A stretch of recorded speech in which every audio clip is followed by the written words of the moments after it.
Before we get started. This is for listener safety. So hello, welcome. You're the listener. This is your safety. Hello. Please know that before we started this campaign, every player here at the table went through a robust safety rules check. We do have back channel communications open at all times for players either to reach me individually or to reach me in person. And to my players here, if at any point you need to do anything, you need to pull a stop, please just put a X in either Roll20 chat or a personal chat of mine, and we're gonna take care of things right then, right there, just as we kind of touched base on before. So just a little bit of home and housekeeping. There's not going to be sexism, racism, most of the isms. There's not going to be any transphobes. All the TERFs have already been killed. I'm trying to remember any other updates. No fat phobia in this world. Which is the most important part. Which is what we all decided on together. We decided whether or not we wanted to vanquish the monster or consider it dead already. And what do you know? We went with dead already because we're tired of talking about it. But yes, I think that is important to bring up. These are all fat NPCs. I know that some of you in the audience might be fan artists. Please do not draw us thin. I'll die. All of our PCs are fat, and if you draw us thin, I will personally murder you. So don't do it. Oh my God. I thought you were like Britney Spears about to tell me you were back. I thought like Britney had hacked the airwaves to tell me the good news.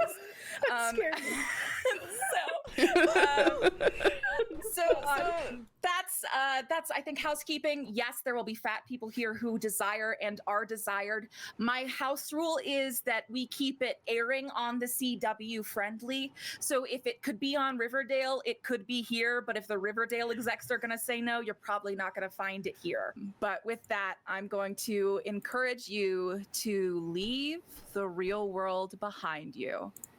I mean, it's pretty easy to do. I mean, look at all these looks we're sort of showing off at the moment. Oh my God, everyone looks so beautiful. Their characters, you're already them pretty much. Wow. So let us now depart from this earth and let's look at Acrimon. A whole new plane for us to explore. Why? Do you know how Acrimon came to be? I'm sure you do. Most children of Kurthus are taught it in their history class.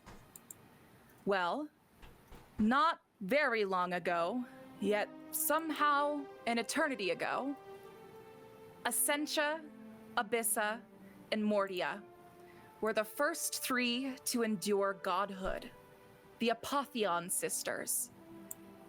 And as they learned to breathe, to live, they made 3 planes to walk across. First, Acrimon, because they wanted a home. Second, the Feywild, because they craved adventure. And thirdly, the Shadow, because they needed to retreat. Overwhelmed by the abundance of the Feywild, the Apotheon sisters retreated to the void of the Shadow.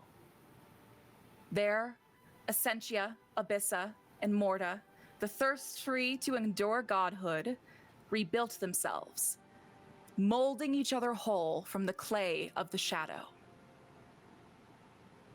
But when they returned, they were no longer alone. Civilization and the gods they birthed had learned to thrive in and amongst the Apotheon's homes. Monarch, Meter, Magistray, Anpara, Discord, Doxan. The divine arcana were all at once strangers and family, lovers and enemies. And it was there that Akramon's story began. However, dear heroes, your tale starts a bit further into our journey. Why, a bit further into the story, I think. Why, I think it was after the wilds had overtaken the material plane that your story takes place. Yes, after one of the gods opened the realm to the Feywild and only let its most angry through. Devouring the essence of Akramon, the material plane, the Feywild. No, not just the Feywild, the wilds. It was something new. Devoured everything. Legacy, essence, gone. And the only heartbeat of civilization that remained was Kurthis, the floating city in the sky. Now, it's been the last refuge of civilization for a few hundred years. So by now, to you, these pavements feel old and tired. The days feel all the same. Most of civilization lives on Kurthis. Sure, there's a few outbranches, but none of them can keep you safe. The royal Osirov family can keep you safe. And the Arcaenon will keep you devout. Now, the Arcaenon is one of the most important parts of our story, as it's one of the most important parts of your lives. The Arcaenon is the religious faction that reigns in Kurthis and the greater world. The Arcaenon is broke into 4 different houses, each based off of areas of expertise, both in the divine and amongst the devout. You have Valksor, represented by the swords, which stands for law and war. Valkar, stars, economy and infrastructure. Valara, astronomy and healing. And Valix, magic and engineering. But this sounds too much like class already, doesn't it? Well, especially does to 3 of our dear heroes. Gideon, Adriel, and Current. Gideon, Adriel, and Current, remind me, how long have you lived in the Osirov castle? Our whole lives. Yeah. Our whole lives? Our whole lives. Pretty much. Wow. Not many get to live in the castle their whole lives. That must be such a privilege for you. Yeah. It is and it isn't. It kind of sucks shit sometimes. Gideon, But you only can't. sometimes. Gideon, you can't just say that it sucks shit when there are people suffering. That's true. You're right, But people are suffering. I mean, if you took a step off Kurthis, if you were left to fight the wilds alone, you would die in minutes. Well, that isn't if the Frets got you, the Sky Pirates. Even if you were able to afford an airship to get off of Kurthis, there's no guarantee it would keep you safe. And maybe that's why you've stayed in the castle since you were born. All of you for different reasons, but all here, none the same. Now, the castle is got an interesting thing to it. There are 3 big parts of this castle. One, the first, is the castle proper, and the Osirov castle, where the Osirov royal family lives. And we'll talk a bit about them soon, because they are, just like you, important to our story. But the part that I want to start with is one of the 2 little off branches of the castle. The first one we're not going to talk about is actually huge. It's a whole neighborhood, Alpenople. It's the royal gardens, but it's also where every royal family in Kurthis lives.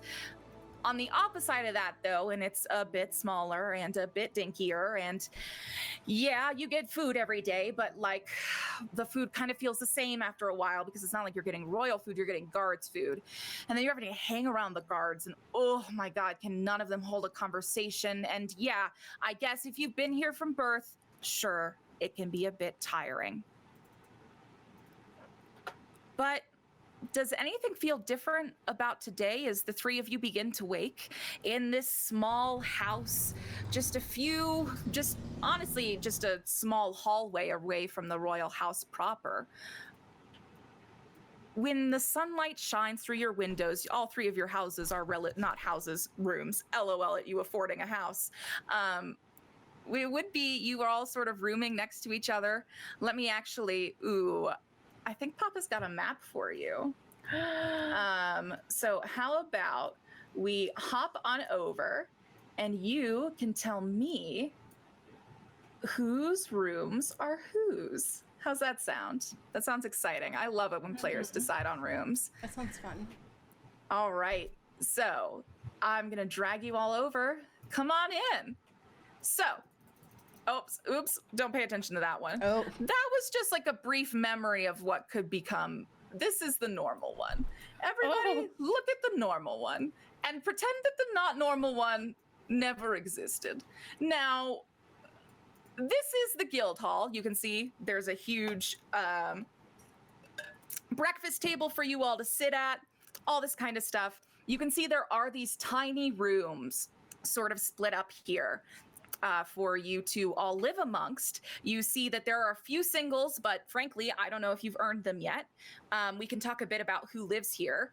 But I wanted to go ahead and pull this map up and go ahead and set Current's token out, Gideon's token out, and Adriel Hollow Tide's token out, so that all of you can show me where your rooms are. As you move your tokens around to place them, I will explain for our, maybe those amongst the party. Can't pick mine up. Same. Oh, LOL. I suppose I could give you all permissions to use your tokens, but only if you really earned it. Please? It's like I can't pick my token up. All right. Current, you should be able to use yours now. Adriel, you should be able to use yours now. Yeah. And Gideon, you should be able to use yours now.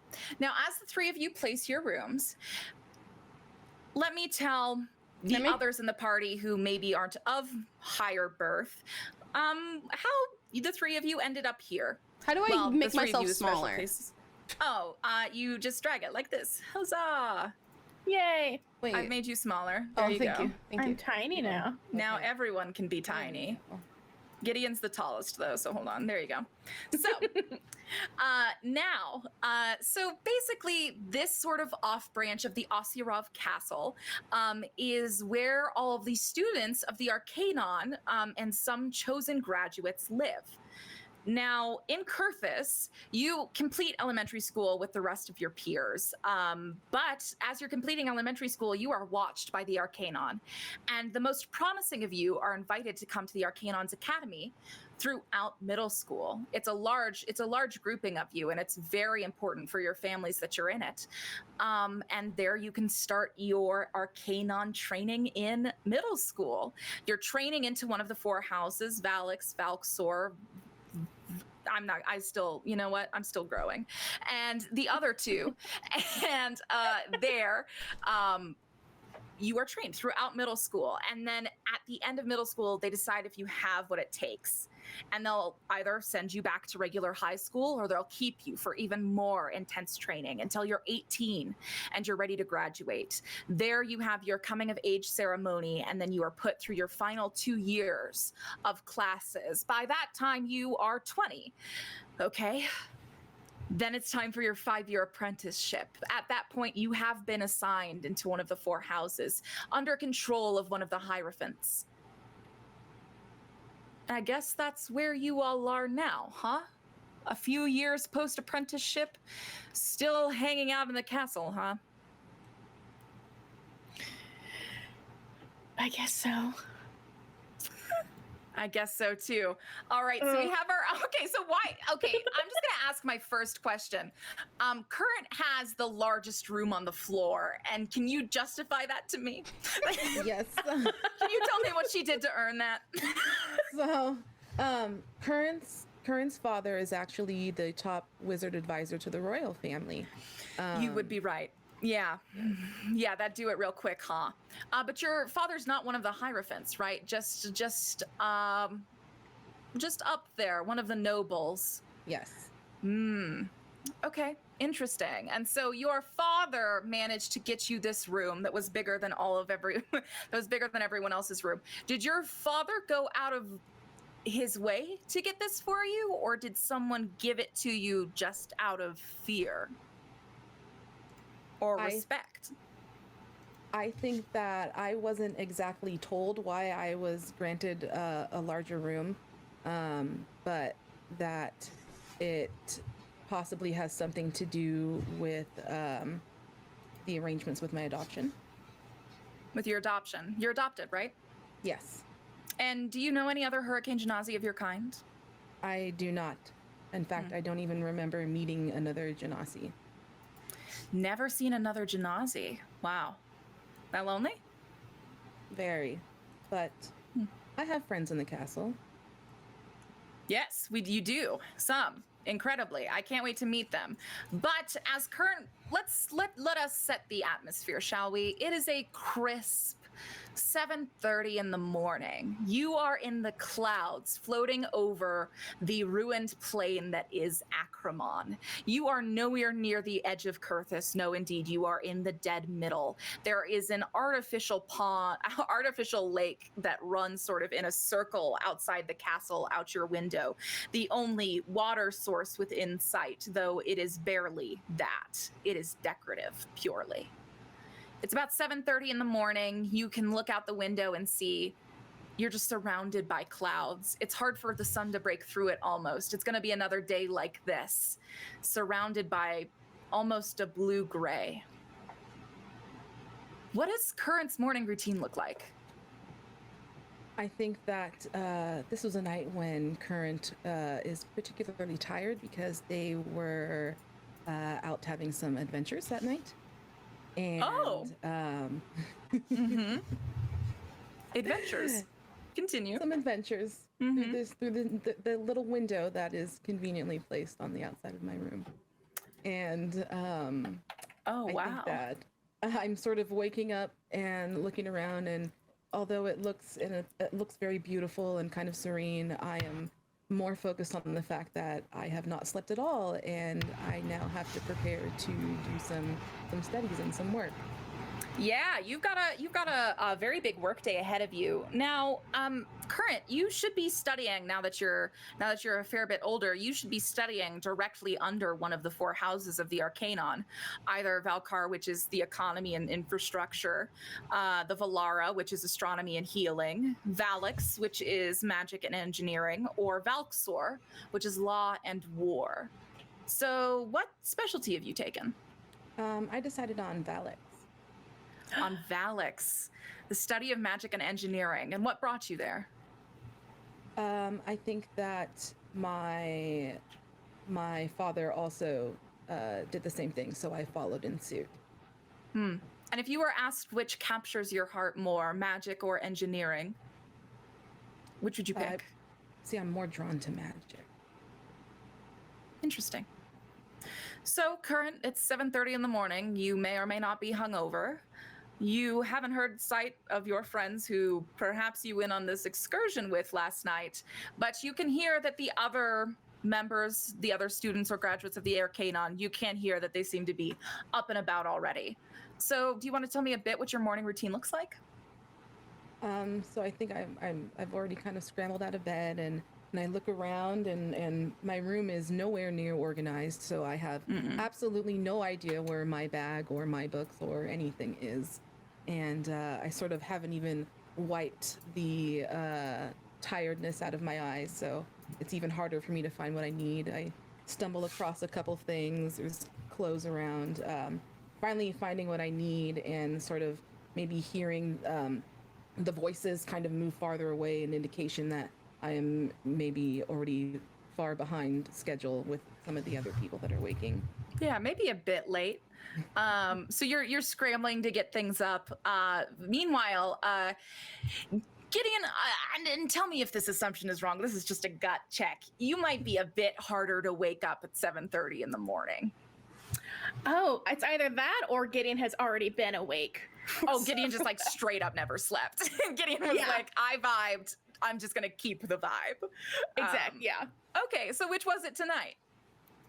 I think this was Gideon slept like 3 hours. Gideon got in late last night, got maybe, again, 3 to 4 hours of sleep, and then woke up early and was like, I should study something.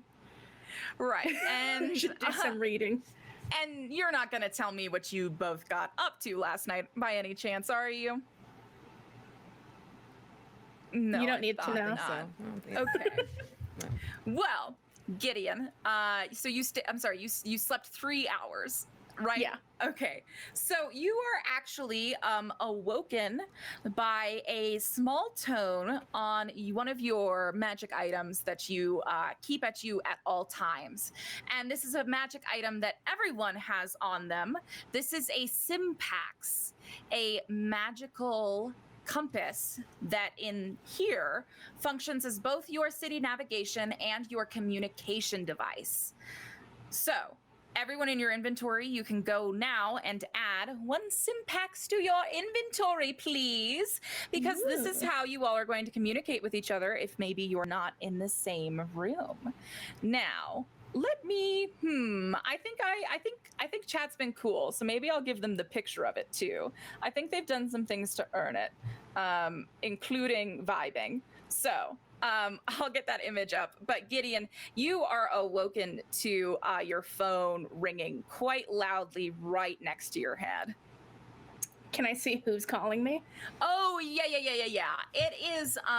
So this is another graduate who's in your class. And remind me, what did you specialize in when it came to the Arcaenon?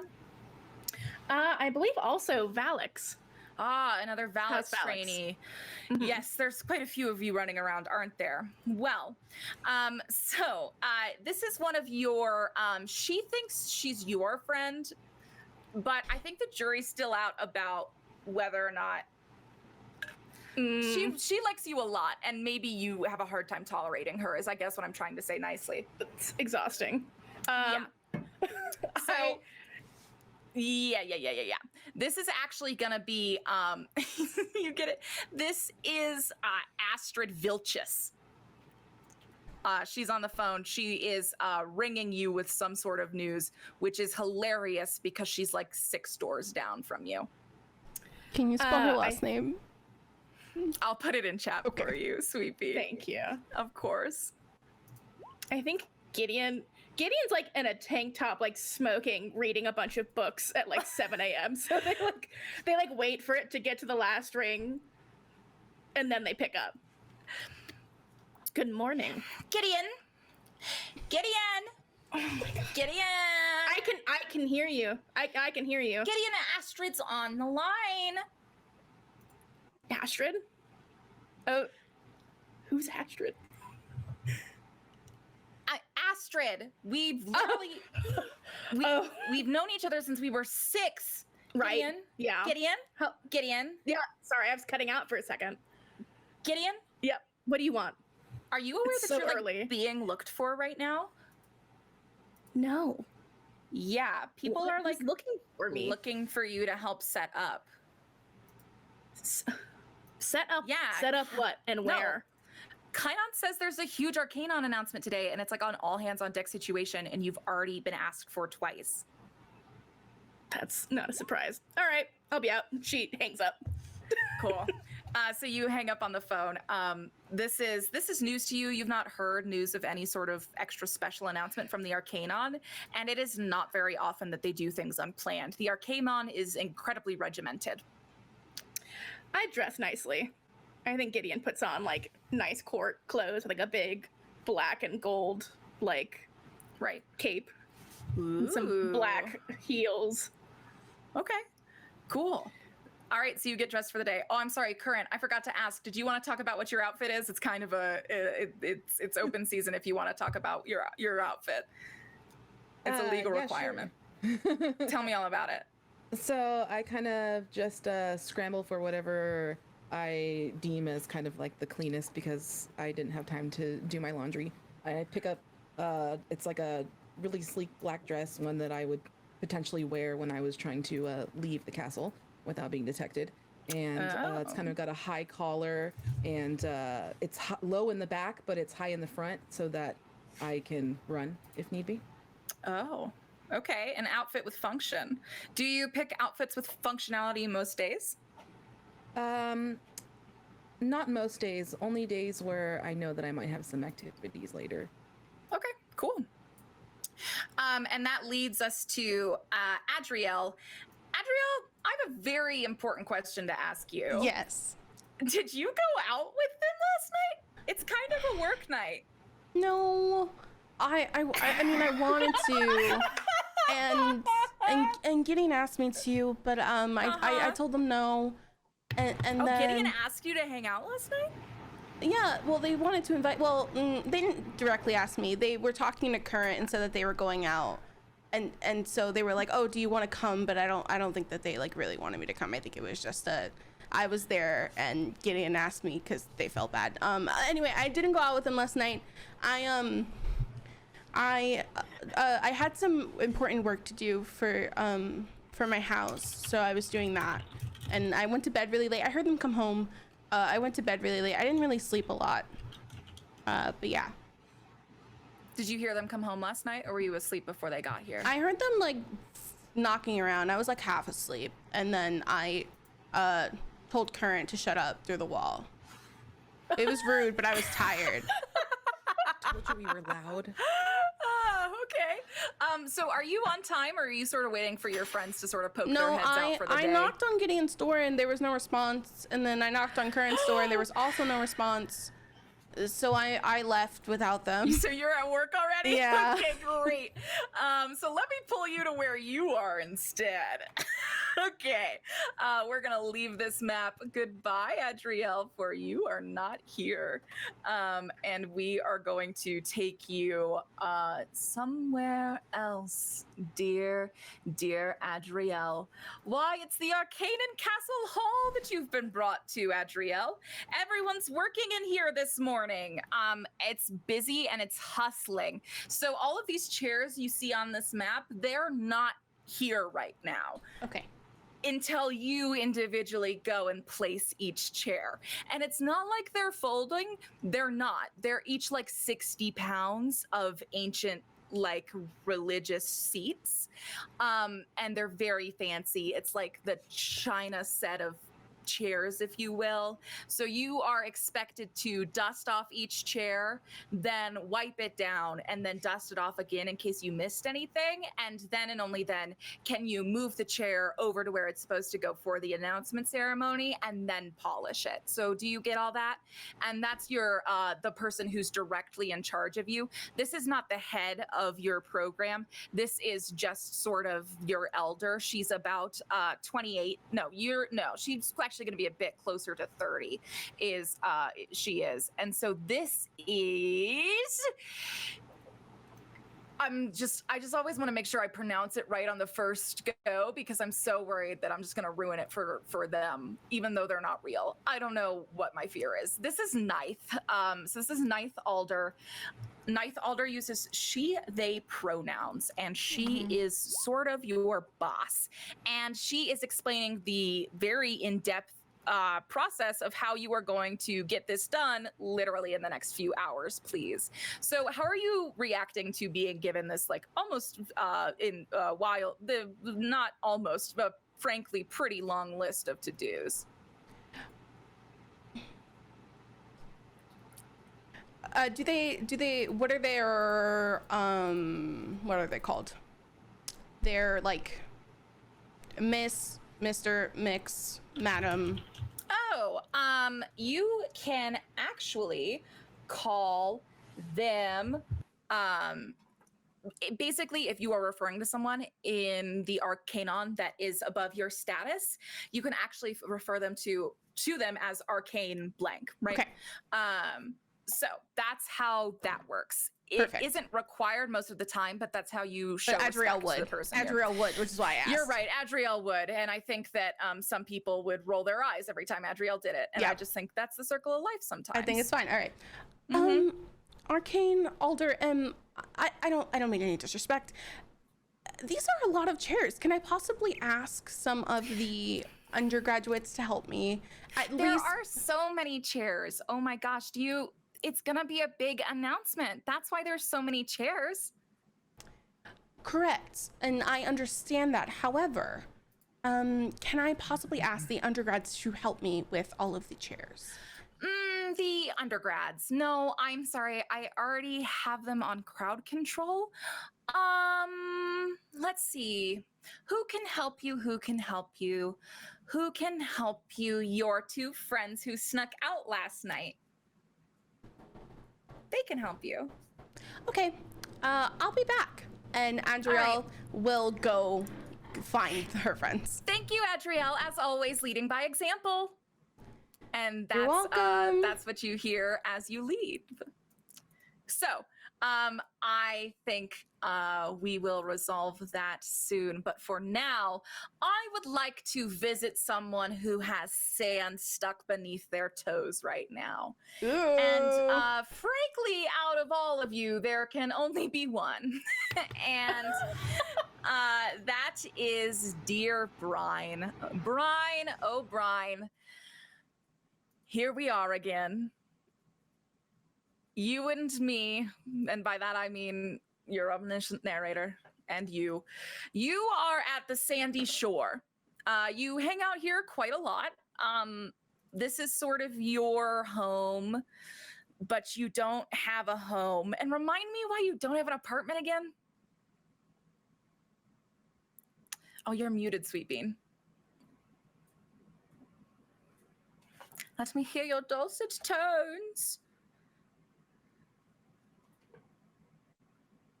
Are you being pranked? Is Ashton there? Can you hear me now? I can hear you now. I don't know what happened. Okay. Hello? Okay, let me try Hello, that again. Sweet Bean. Okay. Can you repeat the question for me? I'm so sorry. Oh, I was actually just wondering, like, why you refuse to get an apartment. It's not so much, well, saying that I refuse to get an apartment is kind of assuming some things that I don't like. I don't like that. It's not that I refuse to get an apartment, it's that my particular line of work doesn't make sense for me to put down roots that way. Okay, I see. So you stay here in the sandy shore when you're not working. How often is that? I prefer not to answer that question. I feel like that could maybe put me or the lovely tavern owner into some danger. Oh, the tavern owner into some danger. Does the tavern owner house a lot of people like you? I'd also prefer not to answer that question. You're asking an awful lot of me. I don't know what your purpose is here. Did you need help with something? Actually, I'd like to visit Brine as Brine is waking up. Now, so to paint the sandy shore for you, one of the least remarkable bars in all of Kurthus, but especially by the airship docks. Now, the sandy shore is sort of a themed bar, you know? And by themed bar, I mean the entire floor of this tavern is entirely coated in sand. And in the middle of this bar, there is a single fish tank with a bunch of jellies? I don't know. Half of them are dead, you're pretty sure, but you don't know because you don't know what they are. So this is sort of what you're waking up to. There is, of course, the downstairs of the sandy shore where most people hang out, and then there is the attic of the sandy shore where the employees kind of go up to drop the food tank down in the jelly bin and just occasionally house some people who maybe don't need to be found. So this is where Brine wakes up, and there's a few beds up. There's a few beds up here, and I guess my first question is, which one would Brine be inclined to pick? Out of character thinking. As far away from people as she can get. Okay, but if you're far away from people, you're closer to the jelly tank, and honestly, that's your sort of burden to bear at that point. It's whether or not you're freaked out by the jellies. Oh no, she wouldn't be freaked out by the jellies. That's fine. Okay, well then that's good. They're kind of calming to watch if you don't get freaked out by them, but if you think about them too long, I don't know, could get weird. So it's about 7:30 a.m., but I don't know what Brian's sleep schedule looks like. Will you tell me a bit about it? Yeah, Brian tends to, she has a pretty regular sleep schedule. She tends to, when she's not on a job, she's usually in bed at around 11 or midnight, tends to get up probably around 7 or 8, has a little breakfast downstairs, and then goes about her day, which can look different depending on what's going on. All right, so you begin heading down the stairs to get a good old start on your day, and I think that's where your story is gonna pick up. So, now, do you get visitors a lot at the Sandy Shore? Not at the Sandy Shore, no. No, not typically. If you were to get visitors, where would they usually be? Where would the visitor be? Yeah, if anyone wanted to get a hold of you, where would they usually be? Oh gosh. Typically, I don't tend to set meeting places. I tend to meet people wherever works for them. Okay. So then it does strike you as somewhat wildly unusual that your, boss isn't the right word. Work associate is maybe closer, but still not quite. So I guess I'll just have to call him your Captain Reader, is sitting downstairs at the bottom of the Sandy Shore when you come down for breakfast. Now, Captain Reader is a person who is almost never sought you out on their own. Captain Reader, he's gonna either send someone to get you or just send a letter, right? But Captain Reader is sitting there, back facing the stairway you would come down from, front to the door, eyes locked on it, waiting for your appearance. When Brian sees Captain Reader's back, she sort of pauses, but very briefly, and then finishes the trek down the stairs, goes to the table, and actually slings both legs into the seat and sits down right next to him, so that she is also facing the front door, just that she knows what's going on. And she sort of ducks her head down so that her face is not super visible to anybody who may be passing by, especially if there's anybody who is adept at lip reading or anything similar. And she says, "Been a while since I heard from you. When did you dock?" When was the last time you saw Captain Reader? I think it's been at least a couple months. Okay. So you're both sat facing the door of the Sandy Shore Tavern. The sand is still underneath your feet. You can actually hear, this bar's not that popular. The only other person who's here at 7:30 in the morning is the owner. You're on very good terms with Frytha. She's just back there. She's a widow with no kids. You're probably the closest thing to like a niece, right? So she's gonna, she makes you breakfast and she doesn't ask that you pay an exorbitant amount, right? She's gonna take care of you, and of course that also means like you having guests over sometimes, and sometimes I mean nearly never, but she seems cool with it for now. Subject to change though. But Captain Reader is already drinking a beer. Sitting here, sort of nods and says, "Docked last night. How's Kurthus in my stead?" Well, same old, same old. They're still trying to gentrify the weeds over there, and the castle is castling. Right. You heard anything about who they're picking yet? No. Surprisingly, none of my informants have been able to give me that information. I had somebody inside the walls, but I haven't spoken to them in a minute. All right. Have you been keeping out of trouble? As much as I can. I'm looking for someone who is out of trouble right now. Is that you?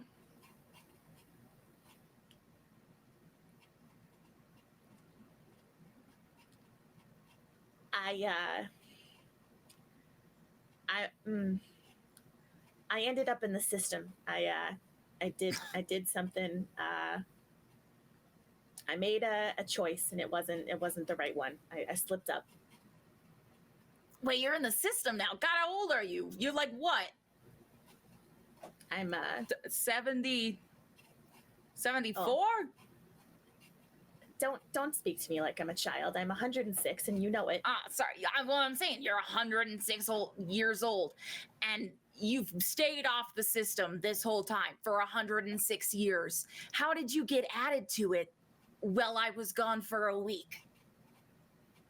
You've been gone longer than a week, Captain Rita. First of all, second of all, I told you I made a choice and I slipped up, and I'm hoping that it'll be fixed soon.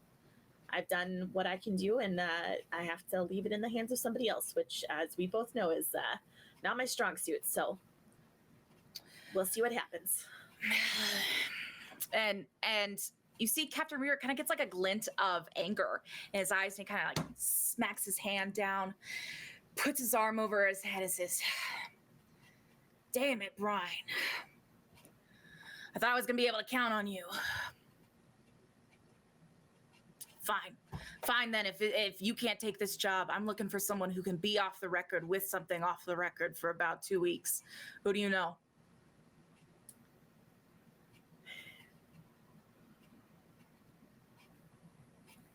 There's a woman over in the weeds who might be able to help you.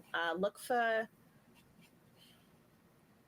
the small circle with the 3 dots and the slash in the middle, and she might be able to help you. And if she can't, she can hopefully point you in the direction of somebody who can. I think everybody's pretty up in arms about this whole this castle business, so you might want to be castle careful. business, whatever. The world keeps moving. All right. You know what? I'll make it worth your time. I'll pay you a day rate if you come with me. I just need to get this done. Is that smart for both of us to be seen around Kurthis together? I'm sorry. I leave for what, 3 days, and now it's I can get caught in the city? That's not what I said. All right, yeah, I'll come with you. All right. Thank you. I don't understand. Why does that have to be so hard? Let's go. And you see Reader down the rest of his beer, stand up and say, you need breakfast or something? I got like a bread. I got bread in one of these pockets. No, that's okay. And she grabs like a protein bar, a fantasy protein bar. A fantasy protein bar. Yep, Yeah. a protein bar. Yep. Mm-hmm. You could just call it a protein bar, I think. I think now what it's made of, now that's the fantasy, Well, but it's yes. still called a protein bar. And it says, "Are you sure? It was this really good bread. You know Tom had made it." Oh no, I'm good. I'm good. But You sure you don't want Tom and bread? I mean, Tom and bread is good bread. Yeah, I won't argue with you. But my stomach. You know what, Brian? Door's closed. I'm keeping Tom and bread to myself. Let's hit the right. road. All right. And Yep. at that point, Reader kind of just strolls right on out without stopping to check if you're following. So She follows after him, but she sticks to the shadows, so he wouldn't see her if he turned around. go ahead and roll me a stealth check just so I can know how well you go around the city. First in canon roll, please. Got it. Because you All right. are in the system. Do I just click on stealth? Yeah, you've already rolled. Yeah, I did it. It's there. It's an 11. Ooh. Okay. So interesting. An 11 stealth as you go through the city. Thank you. I will keep that in mind. Mm-hmm. But for now, we are going to head to the only homeowner of this dear group. Actually, no, there's 2 homeowners. The only homeowner who uses their home in the group. And that's dear Winona. Good morning, Winona. Good morning. Good morning. Oh my gosh, another day with this massive house to yourself. Man, this is huge. How do you not get lost in here every day? I kind of just stick to one room because I don't really need the rest of it, you know? Yeah. So go ahead and point to me which one of these rooms you kind of hang out the most in. These are both floors of your house, by the way. The one on the left is your bottom floor, one on the right, your top. You are here, sweet Winona, in your giant house. Tell me, where do you vibe? I feel like Winona, your house is so big. it's you know, I don't like to talk about it. But it's a big house. Remind me, did you buy this house? No. I didn't buy this house, but it belonged to my parents. Unfortunately, my parents are no longer here. But they left the house to me, so thankfully I don't gotta pay rent because now I just kind of vibe here. All right. Yeah. That's great. So how long have you been just vibing here? Let's see. I'd say like a healthy amount of my life. The amount? Okay. Not an unhealthy amount? Yeah, healthy amount. My parents passed when I was about a teenager. Okay. So it's been more than 10 years then. Yeah. Okay. So, I mean, I had somebody that kept me company until I was about 18, and then I've just been on my own since I was 18. Okay. Now here we are. Here you are in this big house. This is actually the biggest house in the wilds, not the wilds, LOL, in the weeds, which in Kurthis is sort of the artist's district. Most of the houses in Kurthis are going to be like cramped apartments where it's one apartment to each floor. Especially since Tundra is recently buying any property in the weeds that has gone up for sale. The land, especially in Kurthis, hundreds and hundreds of years into the making, property is expensive because it's the one resource that you have run out of. Well, it's got this huge fucking house to chill in. It's great. Yeah. All right, so Winona, it's about 7:30 in the morning. Tell me about the routine. So I'm a person that is a night owl. So I also went out last night. Did you hang out with them last night? I prefer not to I didn't see anybody. I was hanging out, you know, met up with some people at a place. And we hung out, but I probably got home a couple hours ago. Okay. So I'm currently passed out. I don't even think I made it to my bed, TBH. I kind of sat on the floor and just fell asleep. So there I am. All right. Okay. And so there's someone in your life who I want to sort of ask you about now. Mm-hmm. There is a person who has kind of grown up the same age as you in the weeds. They live but they've lived here since birth, just like you. And they're maybe not your closest friend, but is a huge activist in the community and is one of the local leaders. So I want to ask, what kind of a relationship would you have with this person, who's in the, honestly, as of late, kind of been in the streets trying to stop Tundra from buying and gentrifying the weeds pretty actively? I think I would have like a fairly active relationship with this person. Like we may not like hang out every day, but at least she keeps me kind of up to date on the things that are happening or any organizations that may be happening that she probably wants me to help with. Like I feel like it'd probably be more of a connection than like a friendship. Right. Okay, more of a connection than a friendship. That makes a lot of sense to me. And the word connection makes my heart sing. So I'm totally down with that. She is an artist, so that's something you kind of have to deal with on the regular. Sorry about it. Those artist types. It's So cool.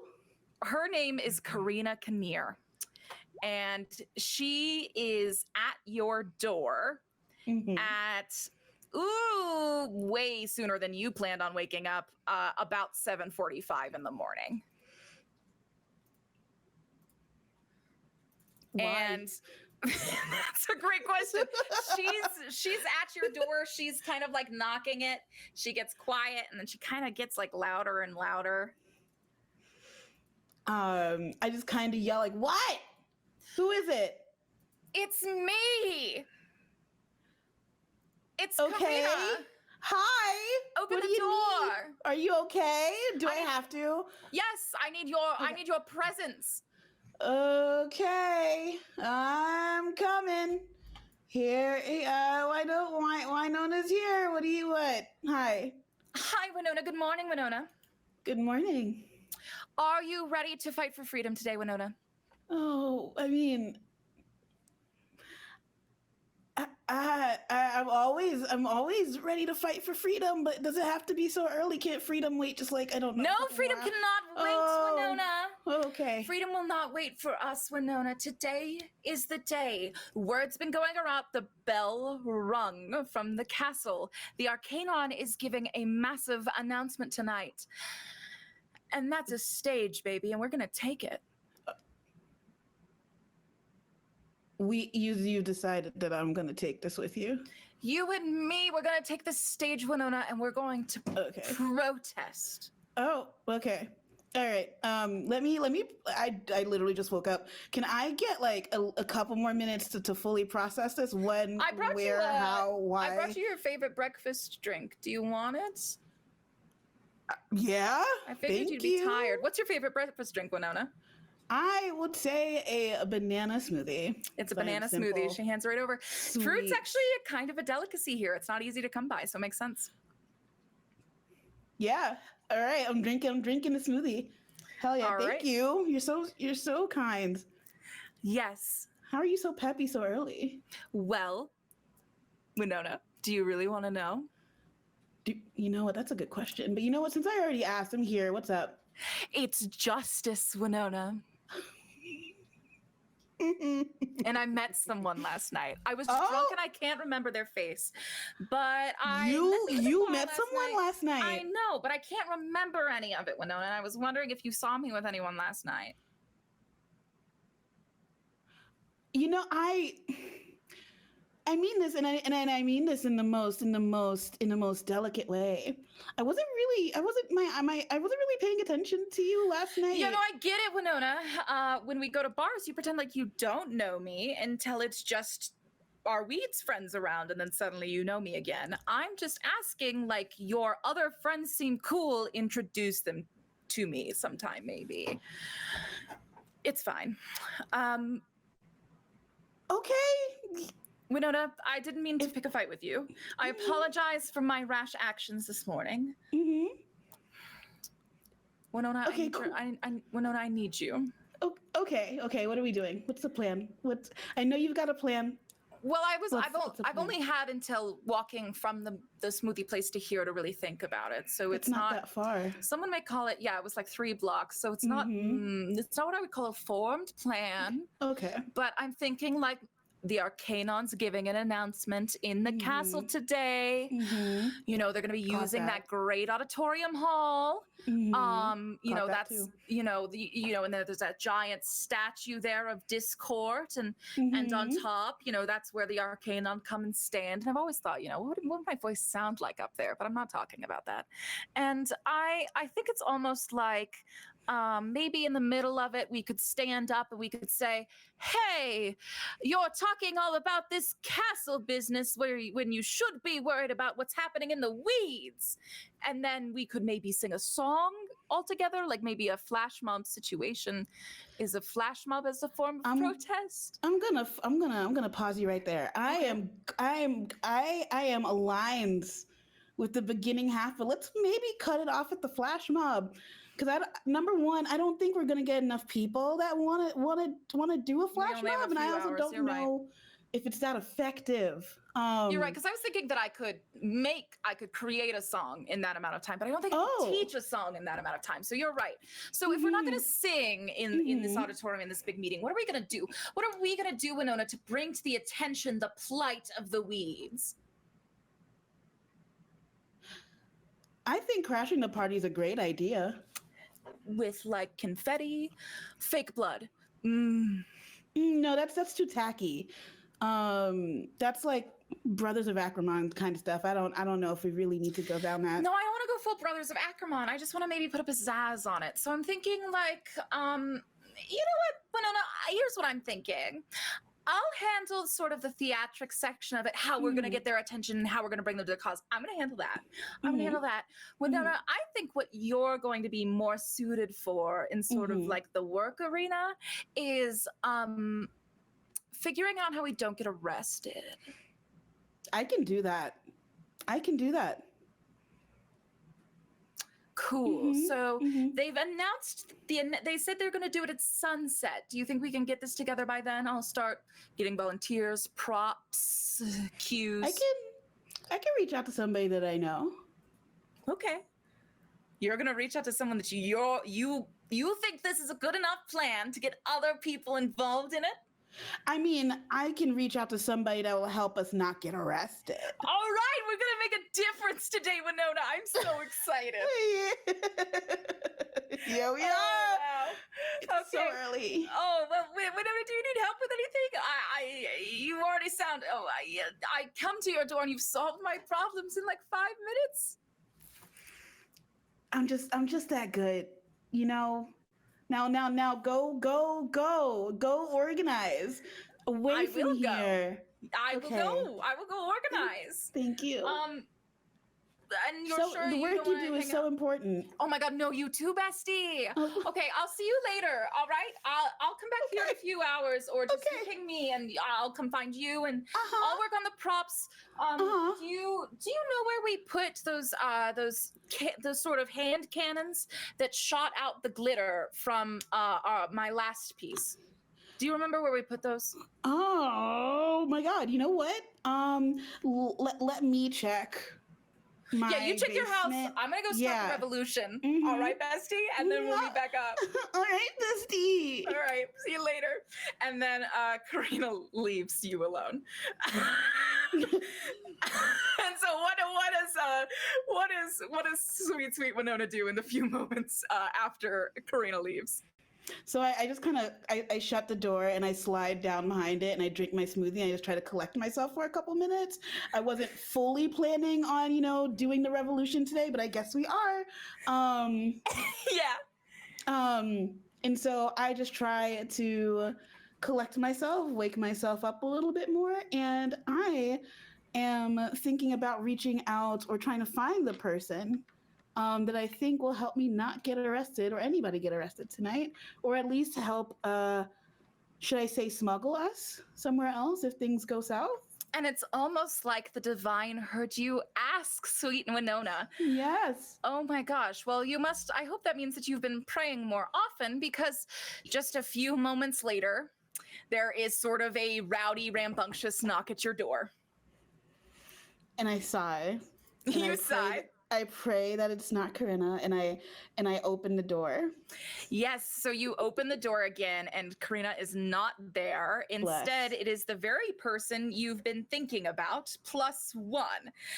Yes, in front of you is Brine. Hell yeah. And some half-orc man you've never really met before or seen out here in the wilds. This is a stranger, but he's the one who knocked, so who knows? Hey, Brian, who? Winona, good morning. I'm so sorry that we're here this early, but you have your smoothie. That's good. You gotta have your daily dose of that good fruit.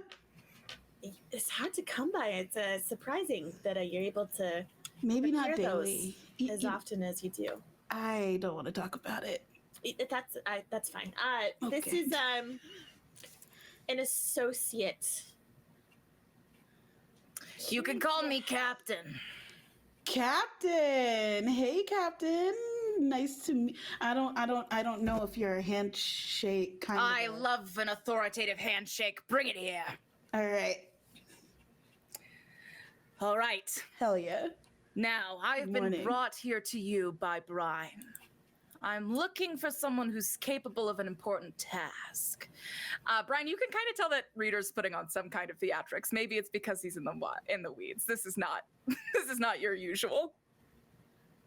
She's just giving him like a 1,000-yard stare. Yeah, I think you've like heard this happen before when Reader is trying to get what he wants, albeit pretty poorly. Okay, so tell me more.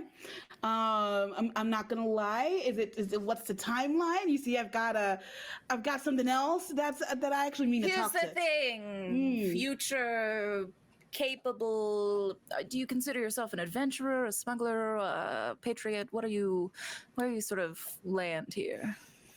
You know, I guess maybe adventurer wherever Brian goes. Usually I'm Fair there. adventurer. Well, then I have an offer for you, but it does come at some cost. Brian holds up a hand to make him stop talking and says, "Something else? Is everything okay?" I mean, so let's see what you're working with, and then I'll tell you.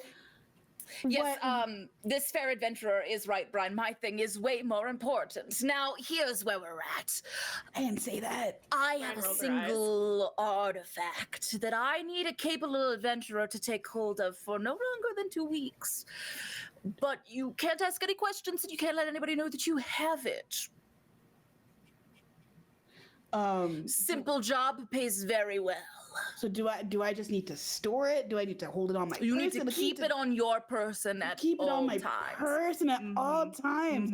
When are we planning? When is it? Are you giving this to me now? I would give it to you right now, yes. Oh, right now. And then a half payment, half front, half after, how I run my usual gigs. How much are we talking?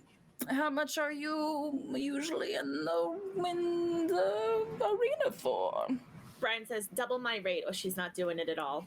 Double your rate. I pay your rate because you have years of experience and I've worked with you many times and I need you to maybe have a house one day. Brian Winona's already got a house. Draws one of her daggers out of her sleeve. All right. I will do double the day rate. All right. And then slides it back in. That's why I love you, Brian. Double the day rate, but that means super duper no questions asked. How big is it? Is it small? Pretty small. All right, you know what? Fuck it. Give me the thing. Brian holds up a hand again and says, hold on. You said nothing about me asking questions. Is this thing magical? Is this going to set off the scanners? This is now in agreement. You just get a finder's fee because that's it. No. Is this going to set off the scanners? No, it shouldn't set off the scanners. It shouldn't, or it No, won't? it won't. It won't set off the scanners. Can I do an insight check? Yeah, you can. How do I get to my insight checks? Oh God, hold on. Sorry. Okay. All right. A 12 insight. You can see, you can tell that your captain's not lying to you. You can kind of tell that he is a little bit skittish about the item. She says, "What's got you so freaked out?" I'm not freaked out. I just got back after a weekend trip and I'm looking to get all the work off my plate so I can vibe a little. She says, "No, that's not how you operate. Why are you so freaked out about this?" Oh, right. Okay, so it's a high-paying customer, and I want to respect that. So I'm acting with some extra authority. Who? We don't talk about clients with each other. What if we talked about clients with each other? You don't talk to me. Not true. Maybe I'll tell you about my clients when I'm drunk, but I'm not drunk right now. You never tell me about your clients. I don't know you from Sunday. I've just met you. I respect you greatly, but a man's got to keep some things to himself. I'm sure you can respect Yeah, that. but if you're and giving me acknowledge something that's that high profile, I'd Right, but at least like to know. I'm paying you double extra, surely, because of the no questions and holding on. That's what I'm doing. No so. deal. Okay. Please, Brian. We walked literally all the way across Curtis. we You wouldn't walked even all let me way take the across bus. You were Curtis. so Your worried life is about getting so caught. hard. I'm Captain Rita, and I hate going anywhere that's not on my boat. All right. I'll give No you deal. 3 times. I'll give you 3 times the day rate.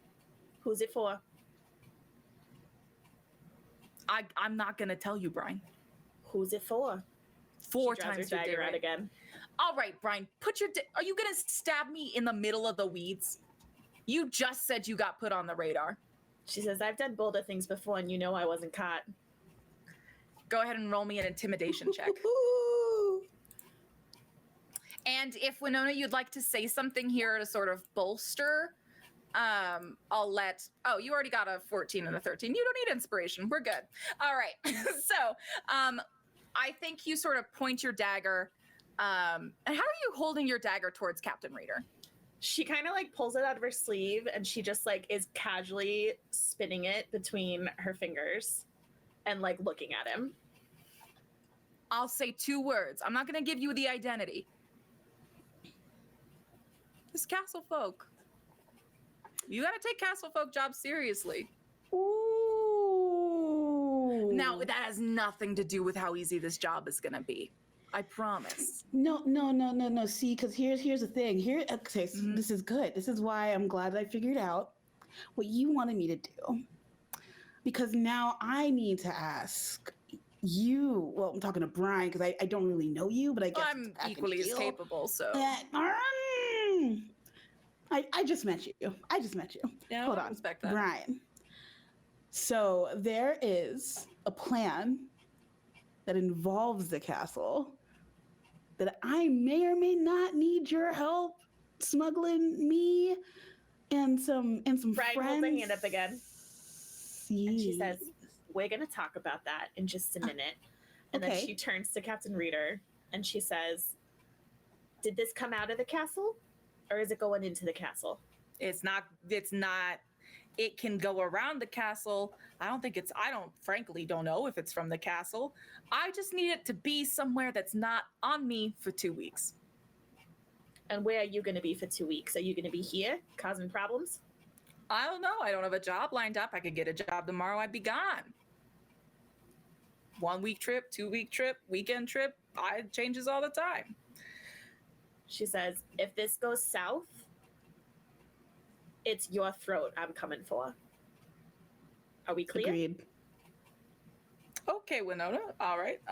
Yeah. No, I think we're all agreed. I'm pretty confident about this one. She How looks you at feeling, Winona and she Brian? says, it's up to you. And you got no one else. Like it can't Paying even. you 4 times the day rate. This thing goes south. I'll take care of it and wipe him out too. I'm right here. I don't care. I've You know never what? cared about that. What do you I'm good with that. I trust you. I did think we were friends. Honestly, I'm I gonna don't be have honest. friends. You've known me for how Clearly, you have a friend. This is one of your friends. long? We're associates. Okay, I'm not even gonna start with that. We don't have time to unpack that. Do we have a deal? Captain Reader sticks out his hand to Winona. 4 times the day rate. 4 times the day rate. All right. Fine. Captain Reader reaches out, shakes your hand. So Brian, what is 4 times your day rate? What would be a Rent is gonna be about 210 gold a month for a pretty nice apartment in the weeds. It's gonna go higher to like 410 in the tundra. So, your average jobs you can expect to pay out anywhere from, 100 to a couple grand if it's a crazy grab. I think Brian usually makes about 150. 150? Okay.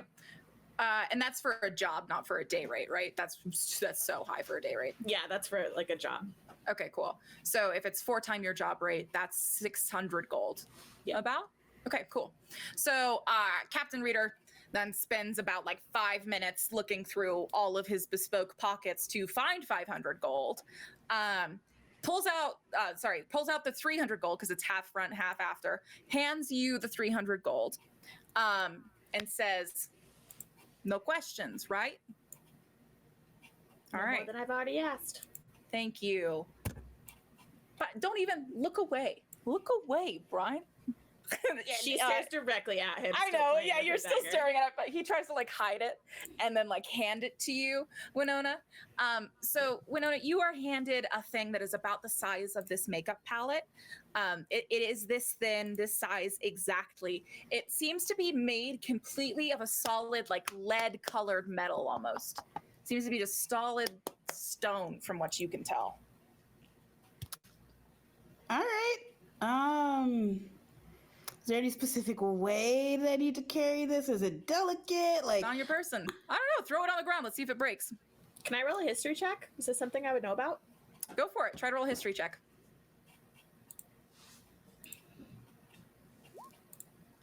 A 10? Yeah, you really don't have any indicator. Usually you'd be looking for some sort of seam to indicate this is opens, and you don't see one. All right. all right. Well, I mean, shoot, I'll just stuff it in a pocket. Let's go. All right, well then I'm done here. Unless I'm invited. No. All you're right, not. I'll go. I don't like your vibe. Well, it was great meeting you, Winona. Brian, a pleasure as always. All right, my pride can't take any more. Goodbye. Captain Reader nods his head and turns and strolls away. And just the two of you are left here at Winona's house. But we'll pause on your conversation and we head back now, back to, I guess you can kind of call them the dormitories. They're most often called sort of the hall. Almost sometimes the arcanic hall specifically, if you're talking to someone who's not from the Arcaenon. But we come back there. Adriel, your friends, you think, are still here.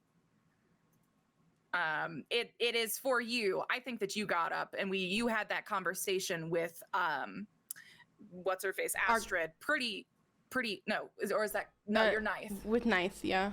Yeah, so that's Ninth. You had that conversation with Ninth about 6:45.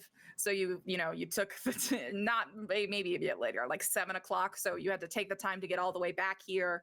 You maybe got stopped for a job along the way, but it is 7:30 a.m. when your friends wake up that you arrive back here at the hall. You can see a bunch of your fellow either initiates or graduates are sitting at the breakfast tables. They are buzzing. They cannot wait for this meeting. As you're passing, you hear one of them say, "You really think they'll announce it today? Oh my gosh, that's so weird. By this time next year, we could have a new ruler." It's exciting, isn't it? Isn't this Oh my gosh. what we've waited It's so for? exciting. Good morning, Adriel. How are you? Good morning. I'm okay. Have you seen Gideon or Current this morning? No, but I placed offerings at the altar for them this morning. Placed offerings? For what? Well, I heard them come back very late, and I just wanted to put out an offering to maybe encourage them to pursue their faith a bit further. Ah, I see. And Adriel will make a mental note of that and not say anything, but just take it in, because as she is patient and kind, she also can like smell bullshit from a mile away. And she will. You can kind of tell that she's about to get into it. You weren't out with them, were you? No, I was actually studying. Katie, can you remind me Honestly, the leader of our Adriel? house? I don't remember. Okay, so the leader of your house, just so everyone can work on remembering these things together, your house is Valora, which is represented by a goblet, and it stands for astronomy and healing. Actually, Who is my leader of my house? I guess is my so your question. leader, no, the leader is about to tell you, but I was actually just thinking that maybe I could go ahead and drop a card on here so that maybe the people at home can get a better look of what we're talking about. So Valara is the goblet. Now there are 4 cards. There are 4 cards that represent that represent Valara in the Arcanic deck, which is a very popular thing here in Kurthus and the world before it ruptured. In fact, this is one of perhaps the dearest to your civilization's reminder of the old times. Now, the Arcanic deck can be picked up at any corner store, but there was a rumor that there used to be a real one, handed out by one of the divine, Discord, as they were the ruler of the deck, the Arcanic deck. So, I'm going to place one of the 4 Arcanic cards for our Arcanic deck. Let me just show this. So it's up here, and then let me just make it so I can choose it. And then to answer your other question, the woman who is in charge of your she is one of the hierophants. So she was elected into this position. She has been here for a very long time. She is one of the most powerful hierophants, maybe the most powerful hierophant, and probably the most well-liked. That doesn't necessarily say that has to be your opinion of her, but that is the general opinion of her. I think that she was in reign when you were born. So it's been this way the whole time. And that's what I was deciding on just then. So I think, let me just pull up my notes. Oh my gosh, the font went all tiny. Why did the font go tiny? Computers, why? I'm so sorry. Violence. I can't get it to go not tiny. Violence. But this is, so she's going to be known as Hierophant Totem. Totem? But you know that her first name is Yvonne, but it is not used anymore. Totem, perfect. And June, yes, she is a MILF. She is known as Sky Mommy. Yep, Sky Mommy. Okay, I asked that question on purpose. What is this NPC's name that I'm talking to right now? This NPC's name that you're talking to right now is Gideon's friend, Astrid Vilchis. Oh, okay, cool. Great. This is great. I love this because Adriel is going to say something very bitchy, but bitchy for her, not bitchy for everyone else. Okay, great. No, Astrid. Actually, I was home working on something that Hierophant Totem gave for a project that Hierophant Totem gave me specifically to work on for today's ceremony. So no, I wasn't out with them last night. You were given a specific job? Yeah. By like... Oh. Yeah, you don't have to know. It's just a... No, of course, and... You'll find out at the ceremony. You'll find out at the ceremony. It's all good. But thank you for answering my question about where Current and Gideon were, and I'm gonna scooch past her and go knock on Gideon's door. As you scooch past her, she says, yeah, you're right. Have fun with Gideon. But remember, Adriel, I think it's better now. I think that she was a bad influence on you. I don't remember. And Adriel will bite her tongue, but in her brain is going to be like, I don't remember asking your opinion, Astrid. Yep, and that's what you are left to think as you stroll over to Gideon's door. And I'll knock normally. Actually, Okay, no. I think as Adriel knocks. Oh wait, you go ahead. Oh no. Go ahead. You're good. I was gonna say Gideon opens the door right as Adriel gets there. Oh hey. I was talking to Knife, and actually, I'm gonna actually come inside. There are too many people out here, and she's gonna push past you and go into your room, and shut the door. Gideon lets her in and shuts the door. Yeah. All right, you are both in this room. Good morning. Good morning. I'm so sorry. I need to talk to you. Don't be sorry. I need to talk to you. So I was talking to Knife, and they know that you snuck out. Multiple people know that you snuck out. What happened? Why do they know that you snuck out? Because now, okay, first of all, why do multiple people know that you snuck out? Secondly, now I'm in trouble because you two snuck out. Why are you in trouble? You didn't do anything wrong. I have to go set up all of the chairs in the hall by myself. And I asked Ninth if the undergrads could help me, and she said, no, go ask your friends who snuck out last night if they can help you. Do you know how heavy those chairs are? Do you know how weak I am? Gideon! I will take care of the chairs. Okay. They should not make you lift anything. I'm angry. I'm sorry. When I go out alone, it's easy for me to not get caught. But when I bring people, the chances of being caught go up, but so does the fun. And so that was the risk I took last night, and clearly things haven't worked out. I don't know how they found out. Who's the narc? Sorry, who told you they found out? I think What was the name? okay. Pardon me. Okay, so I'm gonna say something that's like probably very like not nice about one of your friends. I think Astrid's a bitch. I think she sucks. I bumped into her in the hallway, and she was like, "Oh, well, I left offerings at the altar for Gideon and Current because I think that they." Are like should focus on their studies more, and Adriel's like very visibly upset by this. Like she's so angry about this when like she's just so angry about this when like she normally Gideon is puts, so like, calm. hands on her shoulders. Astrid's a nerd, and not in the good way. Astrid fucking sucks. I don't know why she thinks we're friends. I never go out with her. She always gets way too drunk.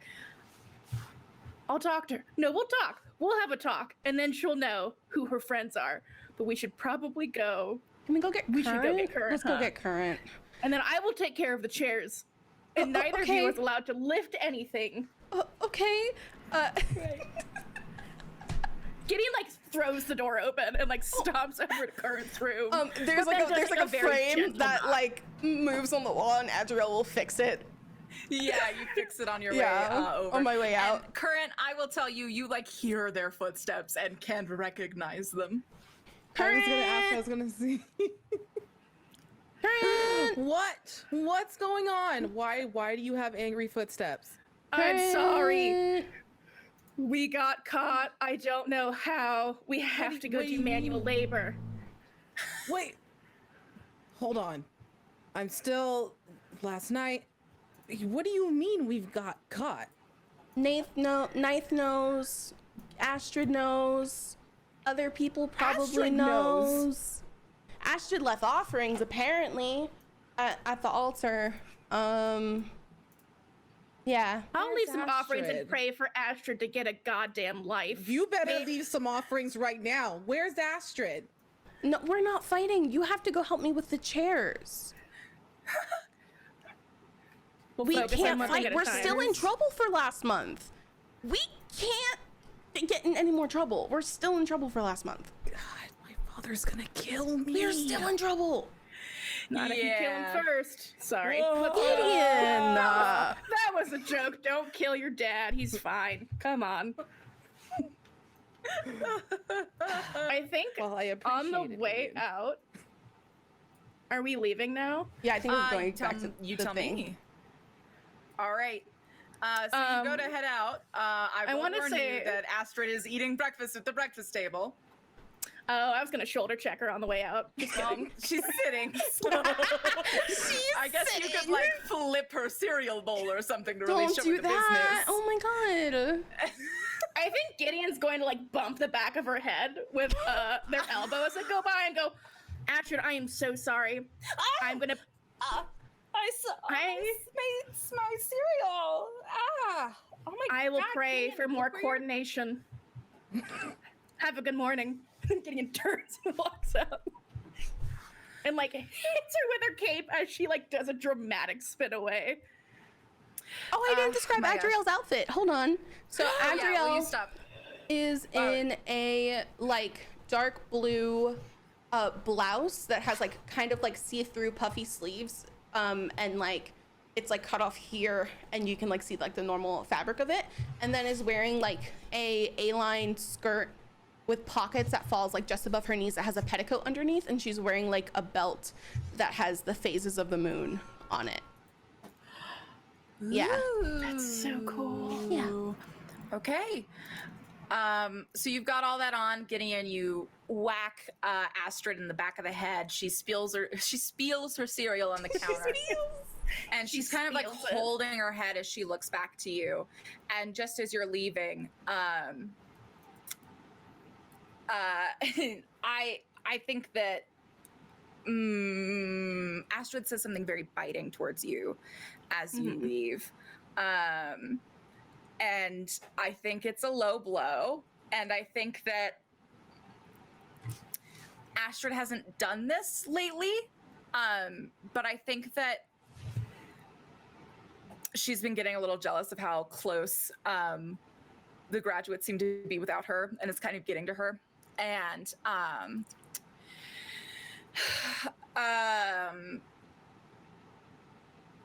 think she says, as you're leaving, man, hey, Gideon, I guess I just wish that the divine had really garnered that you would be such a brilliant patron of discords.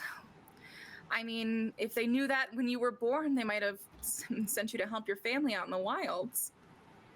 Oh, Adriel will immediately put her arm in front of Gideon to stop her from backing up and beating the shit out of this girl. Yeah. that is the only thing that stops Gideon from like putting her face in her cereal full blown. Yeah. Like that is like, oh, hold me back. And Adriel will actually turn around and be a bitch because she can, and because here's the thing about Adriel. You can say everything you want about Adriel, but you're not going to say anything bad about Gideon in her presence. Oh, cute. And why? You two have broken up. We're still friends.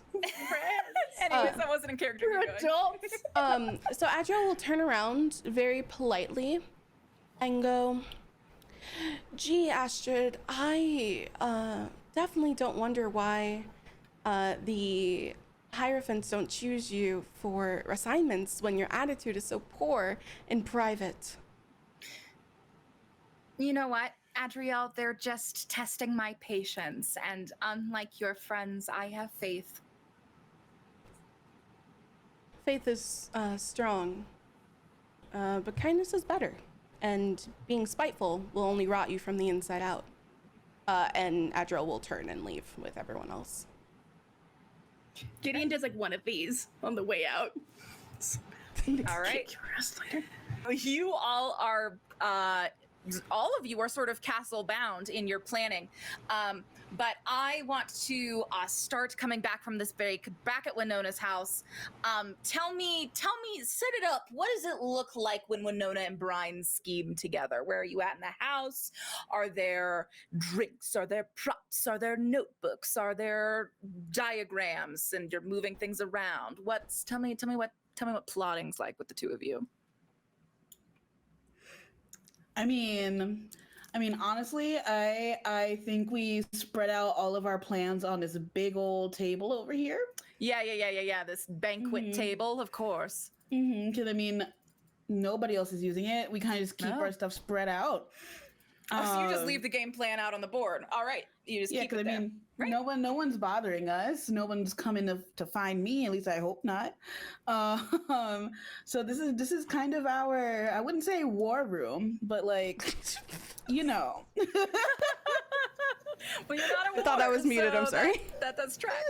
I think that Brian definitely encourages Winona to keep the windows at least like kind of like boarded up or blacked out, so that there's less likelihood of anybody seeing anything from the outside, in the event that either of them gets kind of figured out or followed. True. And Winona, how do you explain to Brian what the plan's going to be? Can I hear that? Can you set the scene for me? Yeah. So Brian, I was violently awoken up this morning by I don't know. Do you know Karina? You know Karina, right? I don't. Have you? Roll me a history check to see if you know Karina or not. Okay. Good call. History. I'm gonna kind of use history as also like a culture check when need be, of like a who knows who. just because that stat doesn't exist in D&D, and boy, howdy did I wish it did. Annoying. No, you've got no idea who Karina is. You Okay. try not to learn the names of people in the weeds, maybe. Yeah. Fair enough. Fair enough.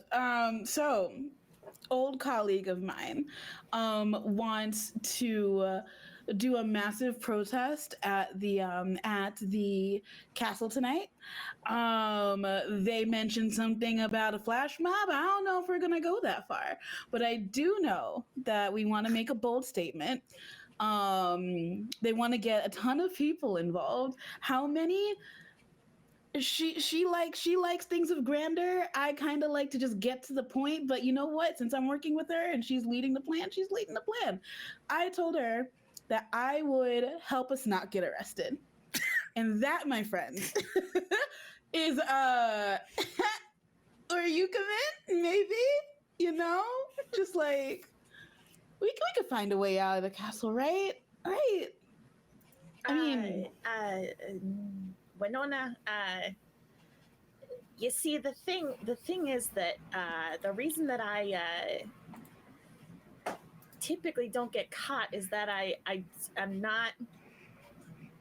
How do I put this? you're so good.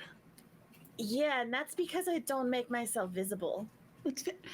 You don't need to make yourself visible. I mean, Yeah, but I'm saying that, like, if you want to fly, if you want to, there are ways to do what you want to do without doing something that's gonna put both of you right in the sights of everyone in this godforsaken city. you know what? You're right. So here's a thought, right? Here's a thought. I've got this thing that your friend gave me, right? So I Yeah. technically can't go into the castle, Yeah. right? But Karina can. Can we save them? Maybe I'm not directly in the line of sight, and we kind of just help them on the back end. Oh, this Karina is Karina real hellbent on making this like a whole spectacle? Maybe. Because I'll be honest. I mean, I know some ways into the castle. But they're not the kinds of things that, you know, folks who are looking to inspire change in the community at large would want to use. The ways that I know to get into the castle are they're ideal for slipping in and taking care of stuff and then slipping out. I'm picking up what you're putting down. And I don't want to. I'm not saying that if this Karina person wants to, you know, start a revolution or spark some kind of change. She didn't say that at all. Shouldn't, you know, that you shouldn't take your grievances to straight to the court, because, you know, why not take it to the top? But if I'm helping you, it's because you need to understand that you're asking me to put down the people that you want put down. Does that make sense?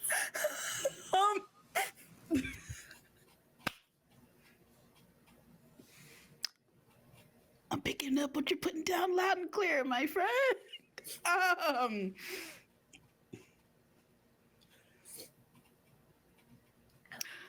Okay. And that's probably not. I'm sure that's not what you wanted to hear. But if I'm, I don't think it's a good idea to do something quite so flashy, you know? Okay. How about this? How about I introduce you to my friend maybe we can like all talk this out because I kind of tried to tell her this morning that like, or what was it, a couple of hours ago? I can't even remember at this point. I'm still waking up. That maybe being so flashy wasn't the way to go about it. Yeah. And I feel like, as somebody that has experience and that I trust, maybe she'll take your word for it, and we can like formulate a different plan. Or actually, you know what? No, I'm just gonna, there's no other way to convince her to not literally throw a flash mob and throw blood all over the castle grounds. Fake blood. Sorry. Okay. Nobody's blood. Just red paint. I mean, Nobody's I don't blood. mind a little blood, Nobody's. but that's a little. You don't. That mind is a little paint, blood. That's not. Yeah, it's paint. It's paint. I promise, it's paint. It's Okay. fine. Just paint. So I don't think that she can handle Here's blood. Here's the thing. How much do you trust this person?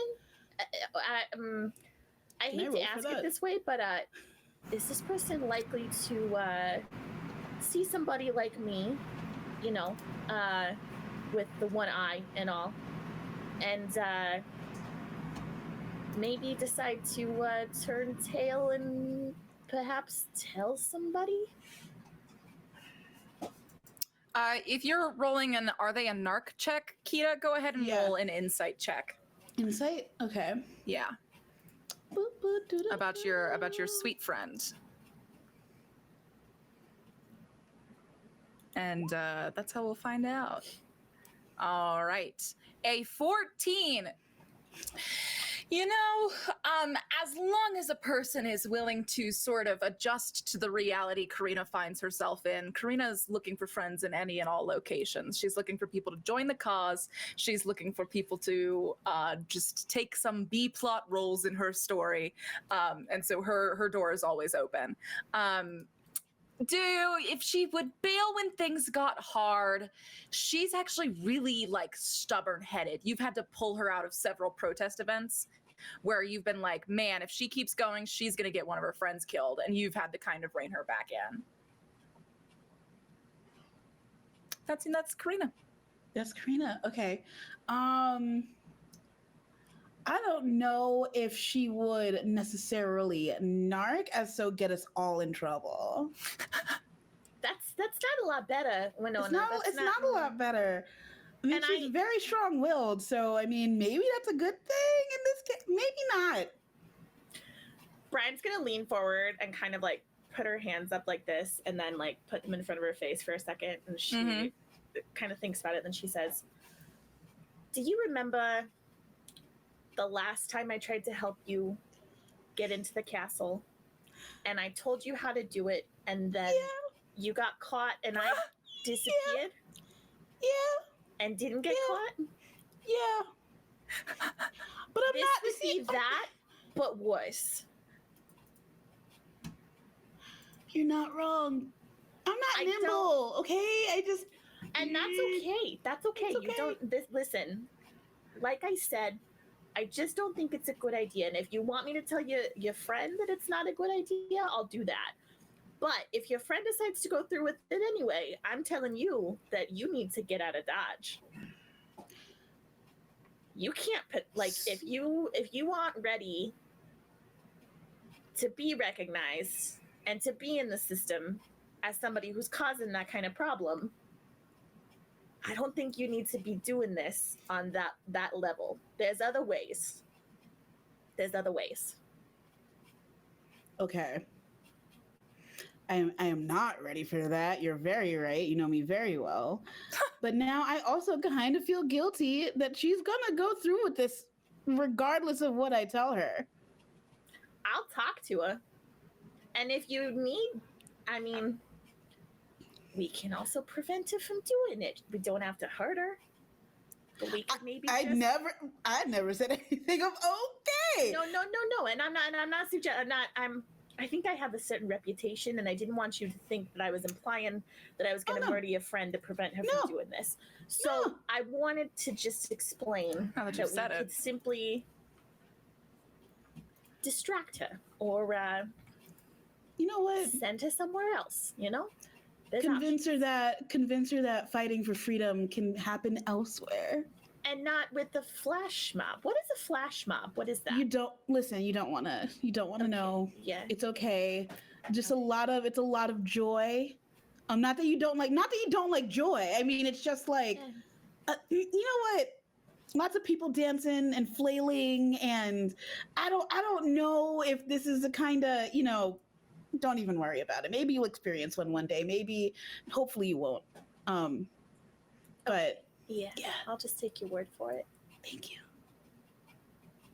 So have you both resolved to find our dear friend Karina and try to talk her out of this? I think so. Yes. Yeah. Okay, then you two travel to Karina's abode. I'm not gonna hop to the other group. I'm just gonna stick here because I'm really interested to see how this is gonna go. So I'm gonna pull us back to the map page because wouldn't you know, I didn't make Karina's house before this session. I'm sure it was an accident. It wasn't an oversight. But you have made your way to Karina's house. Karina's house is the attic loft in an otherwise abandoned building that is often used for her experimental theater performances. So, she's kind of also the warehouse is like used for like strategic planning and like communal care and socialism, but like really she's mostly into that experimental theater thing. So she would be a good person if she didn't suck all the time, is I guess kind of what's up with her. And so you have gone outside this warehouse. Actually, can I get another stealth check from you, please? Sweet Brian.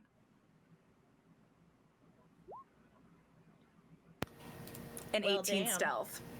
All right. You know when to hold them and when to fold them. That's fine. So you are heading over to Karina's house. Her warehouse.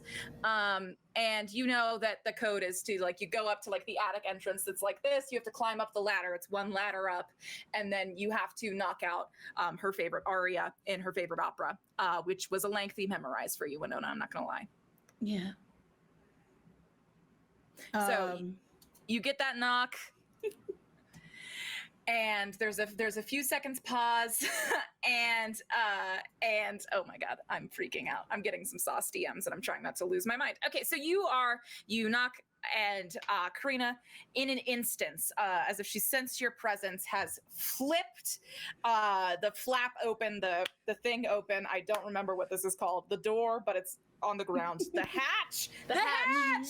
I love Dead by Daylight. Okay, so you flip the hatch open, and she does it every time. It's like she has a stage appearance. She flips it open. She's put on glitter since last you've seen her, and she's looking at you.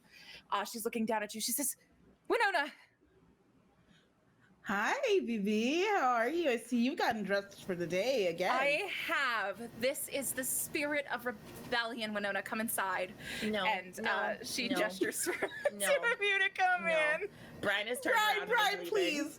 Brian, please. Brian. She's still don't leave walking. me here. She's leaving. Brian, don't leave me here by myself. Please, come on. What? You agreed that you know the mission. We got to do this, fam. Are you here to join the rebellion? Not quite. She turns around and she says, "What exactly are you calling the rebellion?" Well, I'll have you know that the Weeds has been trampled on by the rest of Kurthus for far too long, and I'm here to do something about it. What are you going to do about it? We're going to stage an uprising, a people's uprising. How? Through communal mindset and synergy. Okay, how many people do you have in this cause? And decisive action, like 25 to 50 on a good day. Okay, do you know how many people are behind castle walls at an even time? I'm gonna put my guess at a strong 200. You're gonna put your guess, Yeah. so you don't know. No. Okay, and do you have any experience with this kind of uprising, Karina? I've done a lot of reading. You've done a lot of reading. Okay, all right. So, do you see this eye patch, Karina? I do. Is it like a choice? Oh, no. See, the last time I participated in an uprising was somebody who had done a lot of reading, but not done the practical application of the reading that they had done. Uh-huh.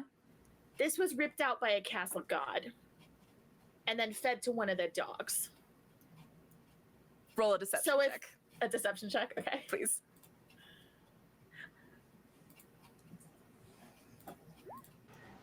A 22? Oh my god, she goes, when you say fed it to a dog, she goes,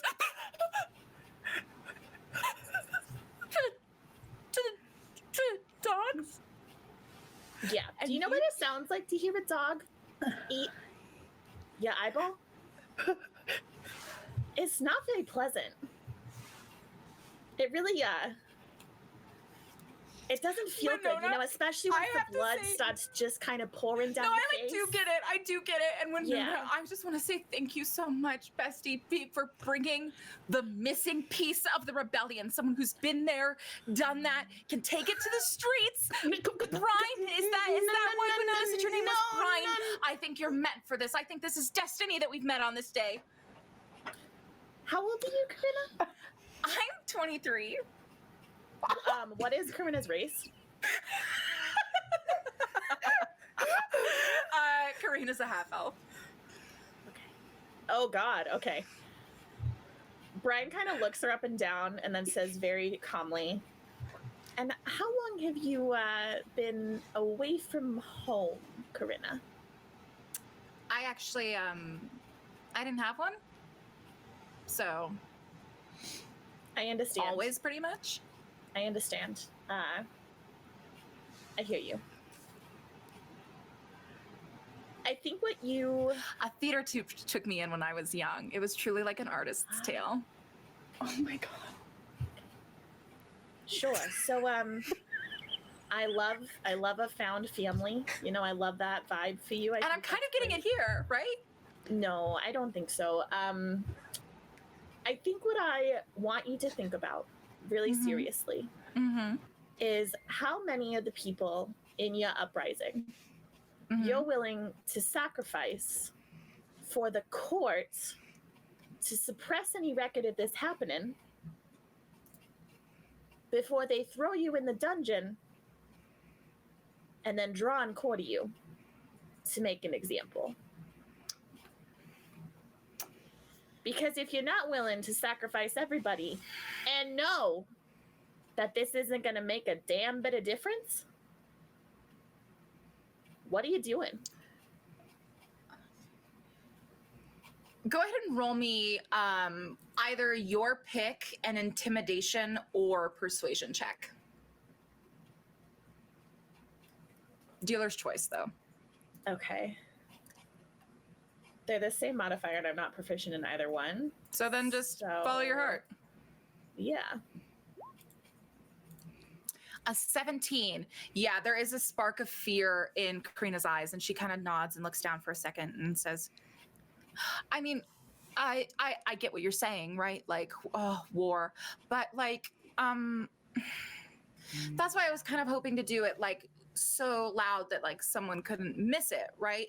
Is if, because everyone's going to be in the hall. It feels like a once in a lifetime opportunity, Brian, because everyone's going to be there in the hall. And if we're loud and we're nonviolent and we just really show them in that moment, like what the weeds really stands for and feels like, then just people in Bayside or Alpenoble would just finally understand what we're going through and change could start. And I just feel like it's too much of a big opportunity to pass down. But you're right. It was silly of me to ask other people to do that with me. Brian, you're right. So I think, Karina, I think your heart's in the right place, and I don't disagree with what you're trying to do, right? Right. I think your methodology needs a little work. Really sound. Oh, okay.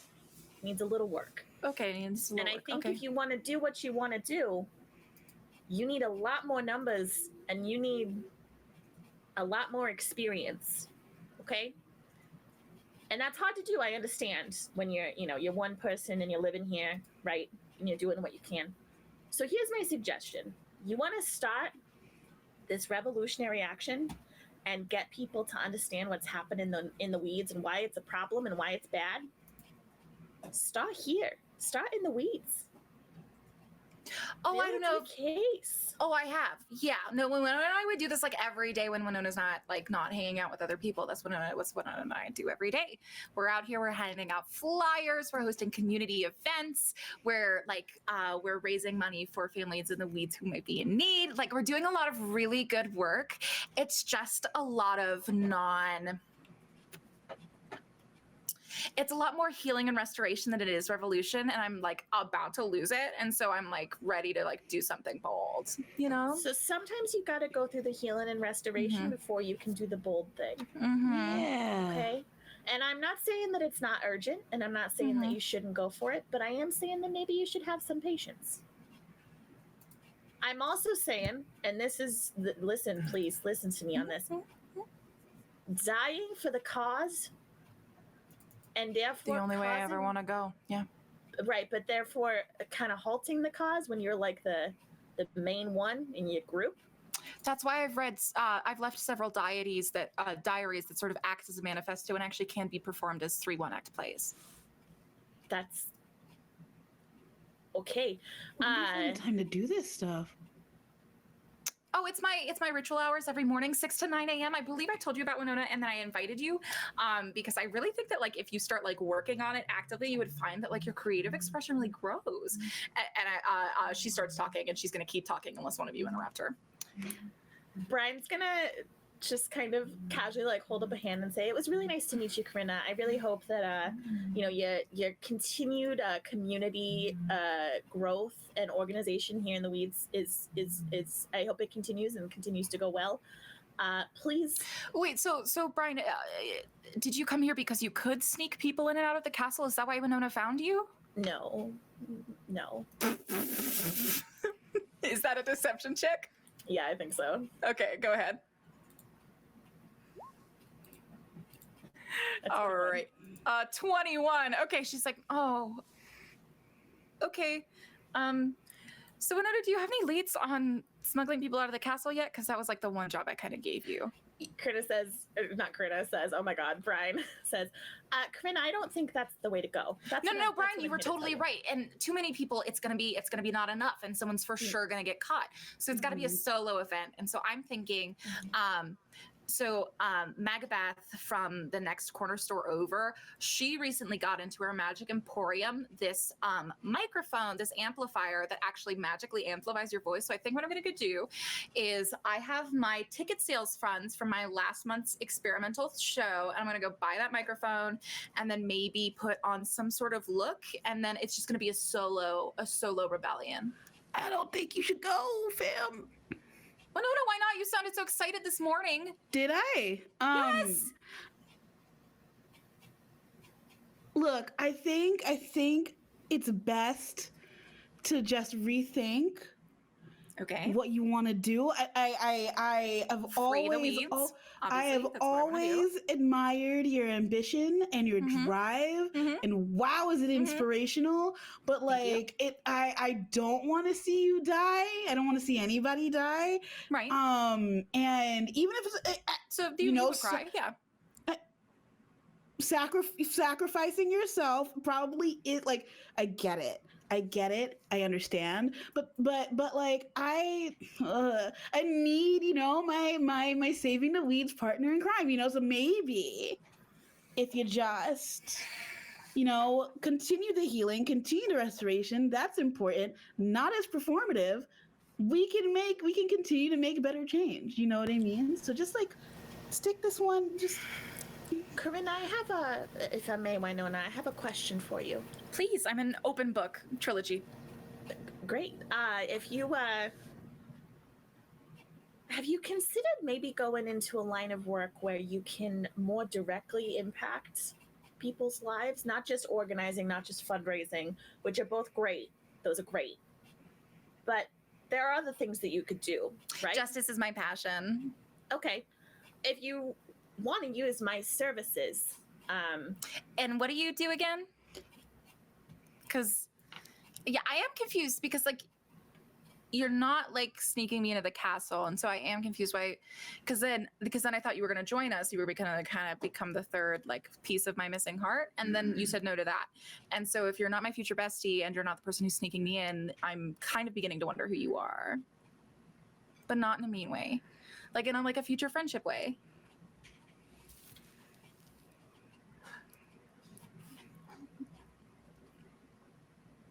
I could certainly put you into contact with some people who might be able to help you find more permanent solutions for some of the people who are really being more violently put out by what's happening in the weeds. And then you could get the experience that you're looking for, the experience that I was talking about, right? And you could maybe even develop some of those sneaking skills yourself, because you seem really willing to put yourself on the line, and I think that's admirable. I think that's great. Absolutely. For the cause, for sure. Sure. So perhaps you could look into working maybe less visibly and helping people more directly. Less visibly. Yeah. More directly. Sort of like a... Winona, how would you phrase it? Sort of like a secret... kind of... Are we spies? Yes. Yeah.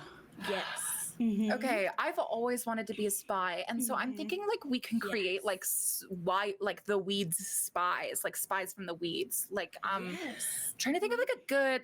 We could call ourselves like the dandelions. Okay, so spy group. Okay, so we're gonna form a spy group. It's gonna be the three of us, and then we'll bring in who we trust. So the first thing about spies that I need you to know is that they usually don't work in groups. They usually work individually, but they have associates. I'm about group mind and sort of like group mind cultivation mindset. We do a lot of improv to sort of kind of generate that. And it's been a lot of work in progress. Right. So the thing about working like this is that you'd still have that group, right? But you would sort of operate independently, and then you communicate to make things happen and keep everybody sort of safe and like under the radar, you know? Okay. And then you can make a really large impact in a really quiet way.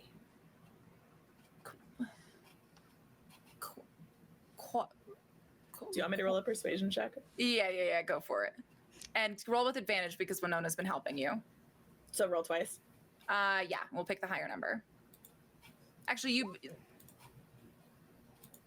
I'm just gonna take your first roll here because actually I forgot that you have it on where you roll twice. You automatically roll advantage and disadvantage. I'll just take the most recent one. So you got an 18. So you are. Tell me what you were trying to convince our dear friend Karina to do in this moment.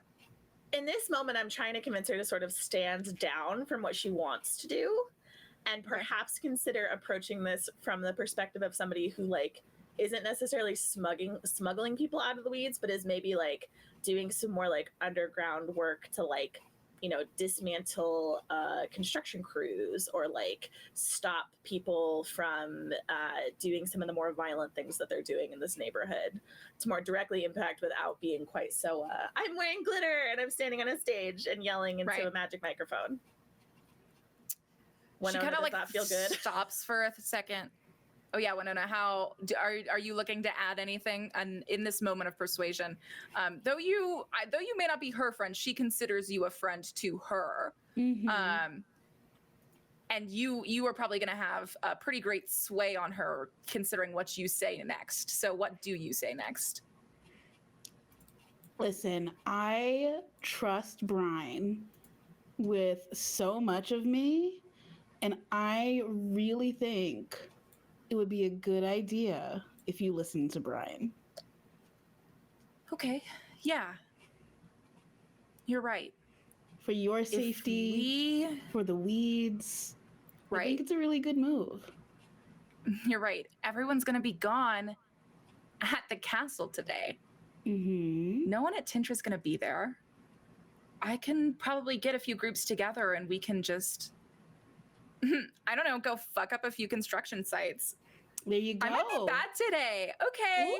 Ooh, so bad. Oh my God. Here's the thing. What I want you to remember is that sometimes you got to do things that feel bad in order to make good happen for people who don't deserve bad things, right?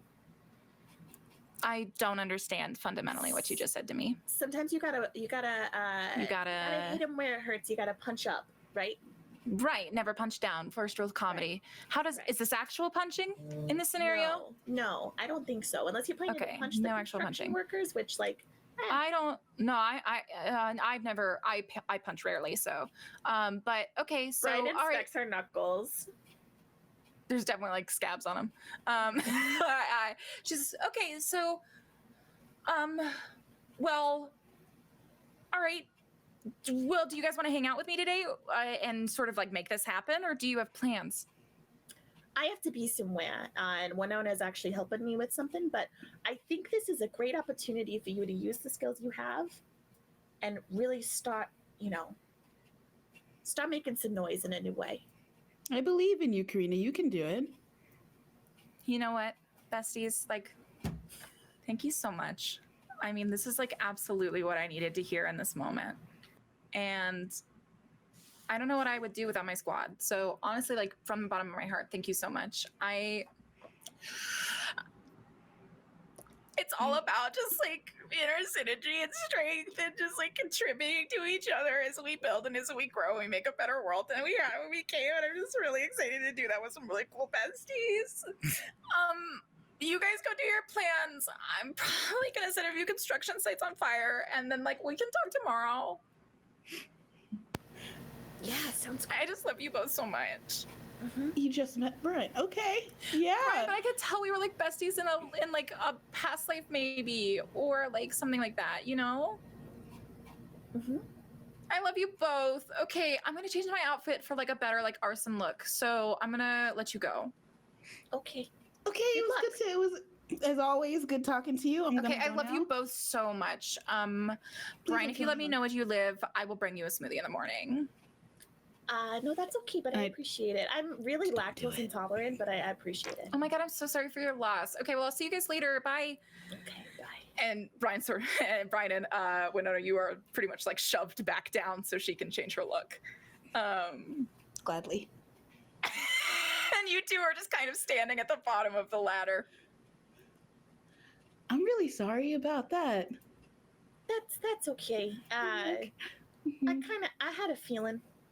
Mm-hmm. Yeah. Mm-hmm. Okay. But hey, at least we I am not taking any responsibility for anything that burns down tonight. And you shouldn't. And so I'm just gonna let's go do what we've got to do. Yeah. All right. Yeah. Sounds good. Mm-hmm. All right. Where are you heading off to? Before I head over to the other group to see what they're up to. I think Brian is actually gonna go meet with another informant. Ooh, okay, so Brian's got a meeting with an informant. Winona, where are you off to? You can maybe go see what the hubbub is at the castle. You can see if you want to get anyone from the weeds to help you out. You can go visit a friend. What's Winona's next plan? I think I want to go hit up the castle, just kind of walk around, make sure that Karina actually doesn't show up. That's maybe a good idea. Yeah. Changes of heart are often with her, so maybe a good call. All right, so you're heading to the castle.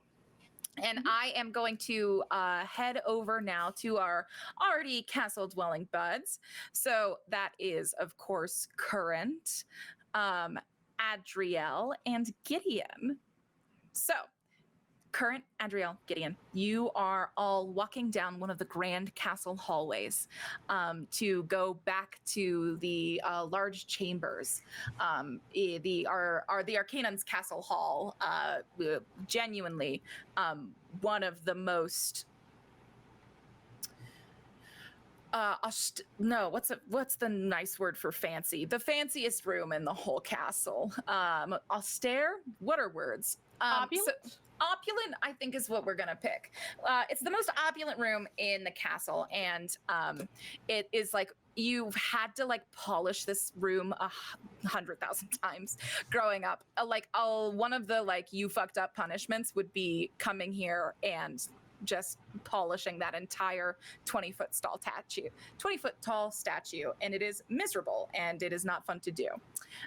So you are sort of, you can see the castle, this grand hall is sort of at the end of this room, and you three are walking down, approaching, and Current, your simpacks kind of lets off this tiny boop in your pocket. And can I see who's there? Do I need to roll to see who is? No, you can pull it out and check it if you'd like to now, if you're not too focused on your faith, dear Current. So you can pull it out and check it. I don't think you have the contact saved in your simpacks, because I don't know. I just don't know if Current thinks it would be a good idea to do that. But you have a somewhat cryptic looking message from someone you have been in contact with. And it says 20 minutes, North Tower. Okay, and I think because we are where we are, and is Neath, is that their name? Oh, right? yes. Our sweet friend. That is Ninth Elder. Yes, she's Elder. You can see her sort of starting the work in the grand hall down there, but I don't think she's seen you yet. Okay, so I think even I kind of try to like be a little bit sneaky with looking at it, since I probably shouldn't have my phone out Right. in this area, and I kind of look at it and like my eyes get big because I realize right away who this is from, and know that I also am in trouble, and that I also probably don't. I'll have to find a way to sneak over there. Right. And also, you're usually asked to meet in like strange parts of town. You've never been asked to meet this close to the castle. The North Tower is one of the guard gates. Okay. So I think I kind of I think I don't respond, and I kind of just put it back, and then keep that in my mind and kind of turn my attention towards what's going on, because I have a pretty good idea that I'm about to find out that I was caught. And so you're walking alongside Adriel and Gideon. Do either of them notice you checking your phone, do you think? Or do you try to keep it from them best you can?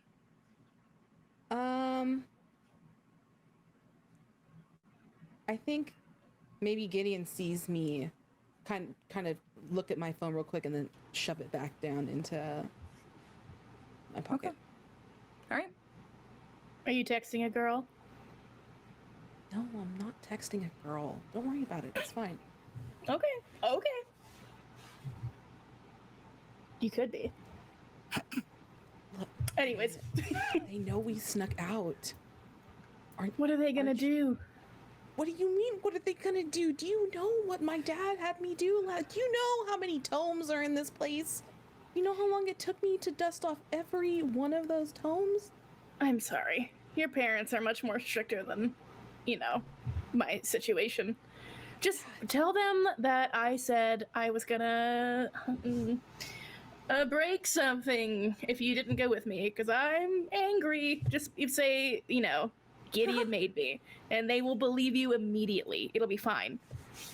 We could only use that excuse so many times, Gideon. But how many times are they gonna believe it? Because I feel like it's gonna be every time. I don't, and Adriel at this point will kind of lean into them because she can hear this conversation and go, Yeah, obviously, yep, clearly. I don't think the adults are very bright. So probably a lot. No. Yeah. All right. No. All right. Okay, that's fine. If they ask, it was Gideon. Always blame me. It'll work every time. All right. Are you sneaking away before we get into the grand hall, dear Current? Can I maybe ask, like, am I close enough to Adriel to kind of just turn and talk with her? Can I just be like, hey, Yeah.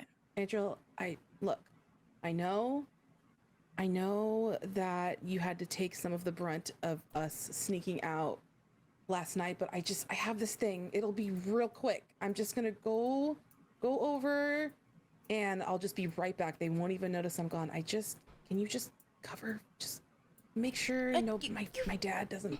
I'm bad at covering. That's your job. That's Gideon's job. It's not my job. What? Where are you going? They don't like us right now. They Where like are you going? Why are you leaving? It's fine. It's fine. It's fine. No, why are you leaving? So quick. You won't even know I'm gone. Please. I always know when you're gone. But fine. Go. Real quick. Thank you. Thank you so much. And yeah, I think I will try to sneak away. And as you sneak away, Adriel, you are watching your friend sneak away. Have you covered for your friend very often before like this? Badly. Every time. It's Badly every time. Ends badly every time. Okay. Well, sort of in the same vein, you sort of promise to cover for Current and you kind of like watch Current walk away. And then you turn back around and standing in front of you is someone who you've actually not seen in a couple of months. Oh. I actually don't know exactly how long it's been. That'd probably be up to you. It's not like you were super close beforehand, but you were a little close. But now, I don't know, hanging out can sometimes feel weird. But here they are, dressed in their formal regalia. Hold on. Oh, it's not there yet. I'm teasing this one. Okay, great. Sorry. I just like being a tease, okay? So as you are starting to walk out in their full formal regalia, like the shoulder pads out with the little tassels on the side, very well built, very tall, slender. Their hair is pink now, but it's kind of been slicked back for today, for the most part, with a tiny little top bun at the top there. And then, of course, you would never see them without the small crown that wraps around their head. Standing before you is a young monarch. One of the three young young monarchs of Arsirov. There are three of them. They're all the same age, 24. There's Zara, there's Kaylin, and there's Misha. Now, everyone knows that when the next generation turns 25, the new heir of Arsirov and Kurthus is chosen. Who will rule is chosen. It's been all anyone can talk about for the last couple of months. And normally you would be participating in that hot goss. I don't know if you have been, considering things. But Misha's turning 25 in 3 weeks. And everyone has been waiting because all three of them turn 25 in a few weeks. And everyone's been looking toward the Arcaenon for answers, you included. You have a different relationship than most to Misha. Yes. Do you want to talk about it? Yeah, we can talk about it. Around 7 months ago, I was sneaking out of the castle. It was the night before my birthday, and as I was sneaking out, I noticed some guards in the garden. Mm-hmm. And it was someone who had Misha grappled and was trying to kill her. And I became overwhelmed with this rage that I've never felt before, and it scared me. And the next thing I knew, there was a dagger in their chest, and my hands were covered in blood. But Misha was safe. Tell me, dear Adriel, did you accept the fame that accompanies saving one of the young monarchs from certain death? No. No. I mean, we get promoted, we get to do more things with the hierophants, which are... It's cool, I guess. I get a lot of new projects and I get a little more leeway in my studies and checking out books and going into the libraries unattended and unsupervised. People are meaner and crueler, even more than they were before. And have Misha and you spoke much since this event 7 months ago? I check in on them when I see them. But you speak less now. We definitely speak less now. Yeah, because I think when Misha looks at you, all they see, and to clarify, Misha's pronouns are they, them. Kaelin, the second of the young monarchs, his pronouns are he, him. And then Zara, the last of the 3 perfect diamonds, is she, her. One of each, the perfect pyramid. So, Misha looks at you, and I think for a brief second, you both see that night in each other's eyes. Before looking away very quickly. Misha, of course, as always, has a whole entourage nearly surrounding them. They can barely go anywhere in this castle, not alone on a day with events like this. But that doesn't take away this moment.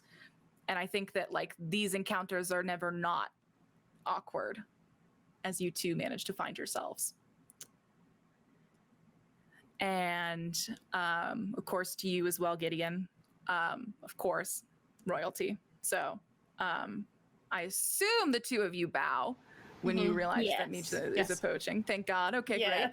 I know I can't make bold assumptions like that always, but I was hoping that would be the case. So both of you sort of bow as Misha approaches, but Misha kind of has always seemed embarrassed by that. Misha has always wanted to hang out with the normal kids more than their siblings, and has been told no many more times than you have been told no. And looks to the two of you and is like, good morning. Good morning to the faithful. You know, that's the typical greeting to those who work in the Arcaenon. What is the response to a royal? Ooh. Well, I think your majesty is acceptable. I think all of those things. I don't know. Do you think that there's a particular Kurthus sort of greeting for royalty? I think there would be. I think it would be a good morning to the faithful, good morning, either like, not to like the divine because they're not divine, but like to the chosen or my diamond. Stupid universe. That's why I laugh. I was hello. Good morning to the chosen, because they're like the Astrid family was chosen. Like there's a whole, I can say your majesty for now, but I think that there would be a saying in response. Okay. Adriel will, we'll think on it. Yeah, Adriel will curtsy and then very shyly put her hands in her pockets and just go, good morning, your majesty. And very briefly meets Misha's eyes before allowing them to continue to speak. You can kind of tell over the last few months that Misha has been practicing how to stand more. You see they're carrying themselves. Usually as a kid, they would be more slouched over. They'd be, you know, their clothes would be less tidy. This looks different now. You can kind of see they're standing completely. And with this, it was hard to see them as this monarch before, but it's definitely more here now. But also here now, the scar that runs down their neck from that night.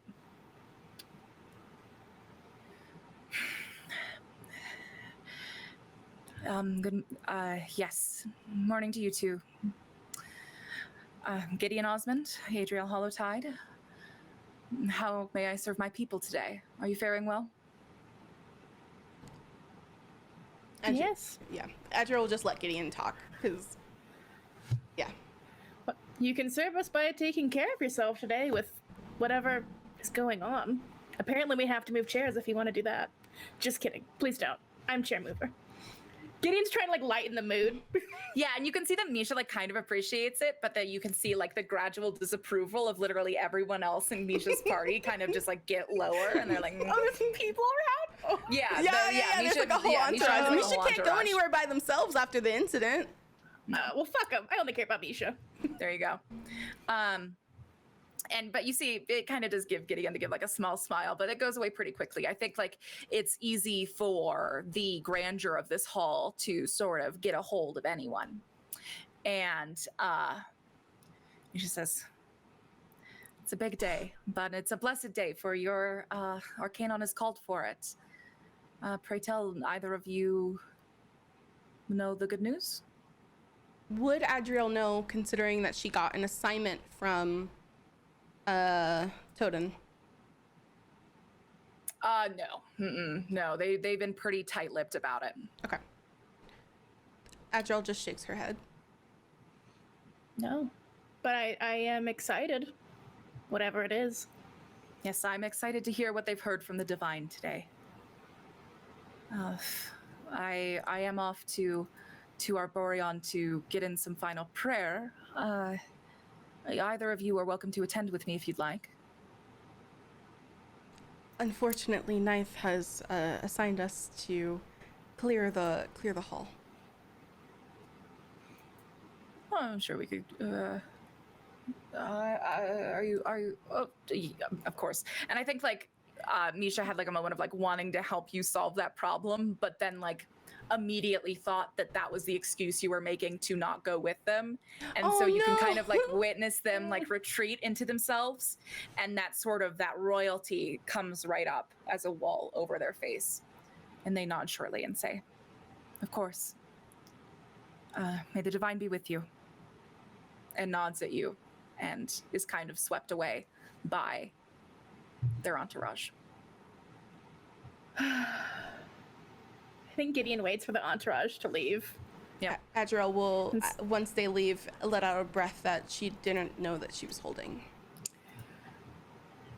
I think Gideon's like arms are behind their back and they don't like reach out to touch Adriel, but they go, you okay? Yeah, I'm fine.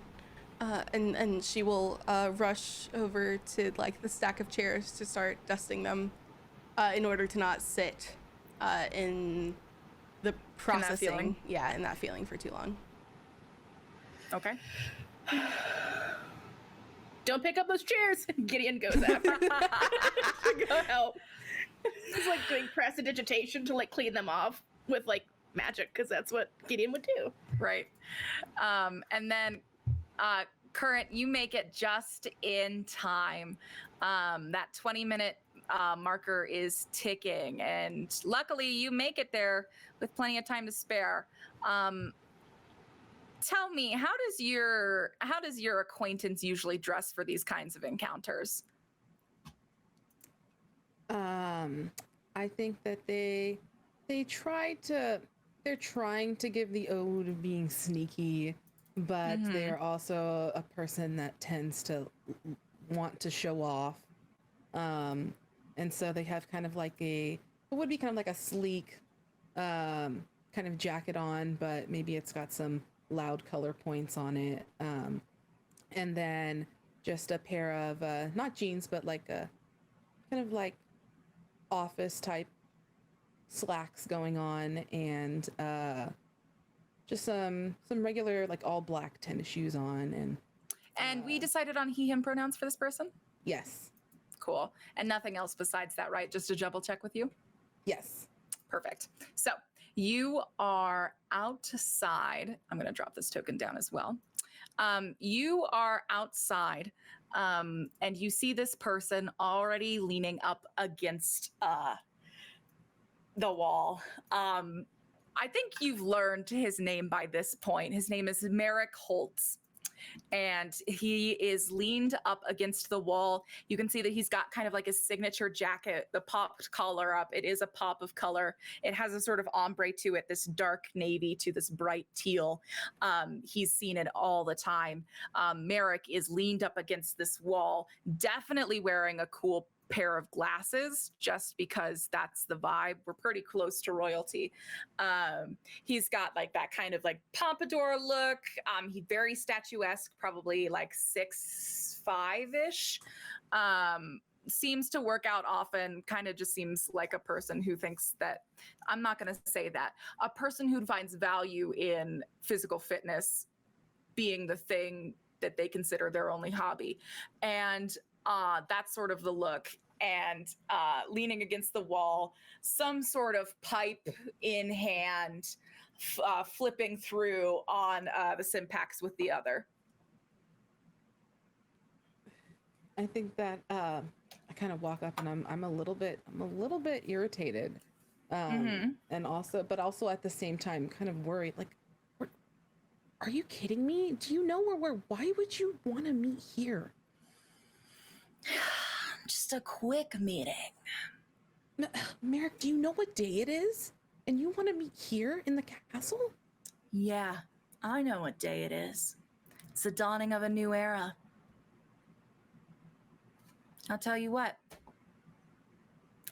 This deal just got a bit sweeter for you. What is it, Merrick? I know you've been looking for these answers, and you and me, Current, we've been working so hard to get them. I mean, I'm just so tired at the end of my days every day. I don't know about you. Man, it's all I can think about. Well, here's what I'm thinking. I'm looking for one very specific thing. And if you can get it for me in the next 2 weeks, I might have a bit easier time finding that information you need. What could possibly, what do you need me to get, Merrick? Honestly, Current couldn't be easier. It's this thin piece of metal, almost stone, not larger than a wallet or a small book. I feel like this is like the 4th time you've sent me out promising that I was going to get information, Merrick. I know, it's so hard, Current, these days, the economy, so much going on. But I think this is the real deal. You get this for me, I solve your problems. And we'll be friends. How about that? Friends. You look like you could use a few. You have any friends outside the city? You know that my father doesn't let me leave, Merrick. You know that You're right. I know next to nothing. That's why I came. Man, oh my gosh, and I didn't even think about your father and how bad it could even be if he found out you were hanging out with types like me. Man, that'd be a disaster for you. I couldn't even begin to think about it. So what do you say? This is the last time, Merrick, you promise? Last time. This small little piece of stone is all I need, Current. Can I check to see if he knows anything more about what this item is? Yeah, he gives you the color, a shiny like gray, almost a purple, not purple, a blue gray, that kind of lightness, a shine to it, much lighter than it seems, and that's sort of the description he gives you of this thing. Okay, Merrick. So I get this thing, I get this item, right? And then what do I do with it? I bring it to you? Yeah, my open waiting hands, and then I don't know. You don't need gold. You need information. Are you looking for anything else? Kind of, and Merrick sort of gestures up to the castle and says, you kind of want for not. Except for that information, Merrick. Right? That's all I need. Which we've both dedicated ourselves to finding. So, man, sounds like we got a plan then. I don't know about you, Current. All right. I get you this item. Mm-hmm. We're all done. My father finds out nothing. No. I'm not a narc, And then that's Current. it. And then you disappear and you forget that I exist. That sounds like a great plan, Current. Of course, because the other option is we deal with the disappointment of your failure on this particular task, which is something I'm not very keen to do.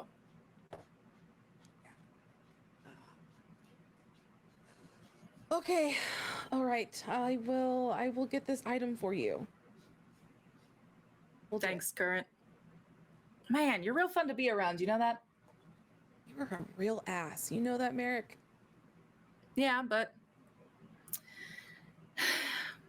we don't always have the crown to hold our hands out here, do we? No, I suppose we don't. I'm just kind of like trying very hard not to lose my temper, knowing that Merrick kind of has the upper hand here. Right. And I think Merrick knows too. This is not he's not often in this. Actually, you don't know that yet. And so I think Merrick sort of nods and says, I don't think you're bad, Current. I think you get out of this castle. That castle stench could be off you in 3 to 4 years. But yeah, you procure this. I'll procure your information. And then you can hit me up if you ever want to see how actual people live. Yep. Sound Thanks, good? Merrick. I appreciate it. Anytime, Current. Pleasant business as always. Give the monarchs my regard. Goodbye, Merrick. Goodbye, Current. I'll see you later. I think Current kind of like swiftly turns away to like keep themselves from. And he kind of gives a wave as his hand as he walks away. He says, Doxon be with you. I think Current kind of walks away and just like middle finger up in the air, just bye.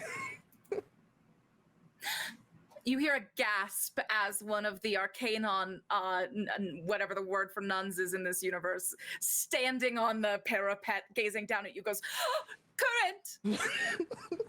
Current, that is unholy! And I just keep walking. I'm just so Current, you upset. worship with those hands! And that's the last thing you hear before you sneak back inside. Brian, tell me a bit about this meeting with the contact you have.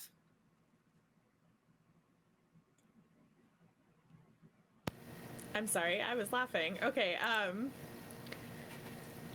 yeah, so I think one of Brian's like regular activities each day is that she has a connection of various informants and associates sort of throughout Kurthis and in some of the other islands that are off Kurthis shores, who will inform her of people that need relocation services or similar jobs. And so she is actually going to meet with a former crewmate from a ship that she sailed on for a little bit, who might have some information about a family that may need her assistance. Okay. Go ahead and do you want to see this scene, or do you want to roll resolve and see if you can just pick up a lead? I can just see if I can pick up a lead. I don't need. All right, go ahead and roll me a, let's see, what am I going to count this under? I don't know if it's survival. There's no business roll. So let's just call this an investigation to see how you can find a lead for work. Business roll. There's no business boy stat, and I wish there was, frankly. One, for sure. 16. Okay, 16. I think that you're given a pretty good lead. There is a young noble son in it's a gig that you hate that's going to make you cash. There's a young noble son in Alpha Noble who broke a law and needs out in the next 2 weeks before his court date. It's gonna suck because that person's gonna suck, but it's gonna pay well. Mhm. So, Sounds do you good. take the gig? Yeah, I'll take it. All right, so you've taken the gig. Good I'll to know. take You're it. in. Partially because that potentially puts me into contact with some other high-paying gigs. I think she only takes those when it's like she needs money. When it could lead to something else. Okay, Yeah. cool. So you've gone ahead and taken that gig. So we're gonna remember that going forward. Cool. What is the name of this associate, or do you want me to give a name to this associate? Frank. Frank, thank you. Okay, so Frank Foregrave. Frank Foregrave it is. So Stunning. Frank Foregrave, so that's Merrick Holtz, and then Frank Foregrave is your new connection who told you that he would get some information to you tomorrow. Sounds good. Now that he has a confirmed, like, agreed to do the job. Now he can go and get the actual confidential information. Perfect.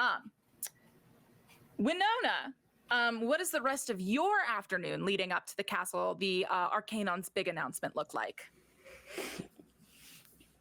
Honestly, I kind of just like take my time, mosey on over there.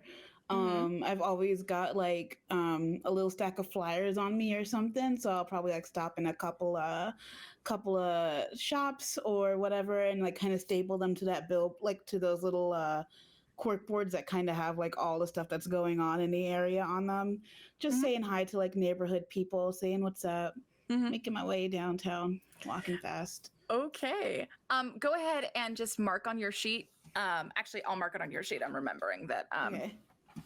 That I need to be nicer about that. So I'm going to mark on your sheet, and this will probably come up later, that the next time that you need to roll a persuasion, intimidation, or survival check in the city, you're going to get advantage because you're spending time in here amongst the people and improving. So I'm just going to write advantage, advantage, city boys, IIZ. Okay, just so I remember. Okay, and then advantage on performance, persuasion. Okay, perfect. So, as you head to the castle, you actually you arrive at the castle, and you're actually watching Current flip off, you think, a nun maybe, as Current's walking back inside. It's kind of hard to tell though. You're a little bit far away, but you're pretty sure that's what you just saw. Okay. Didn't know how they got down at the castle, but all right, cool. Do you approach Current at all as you get closer?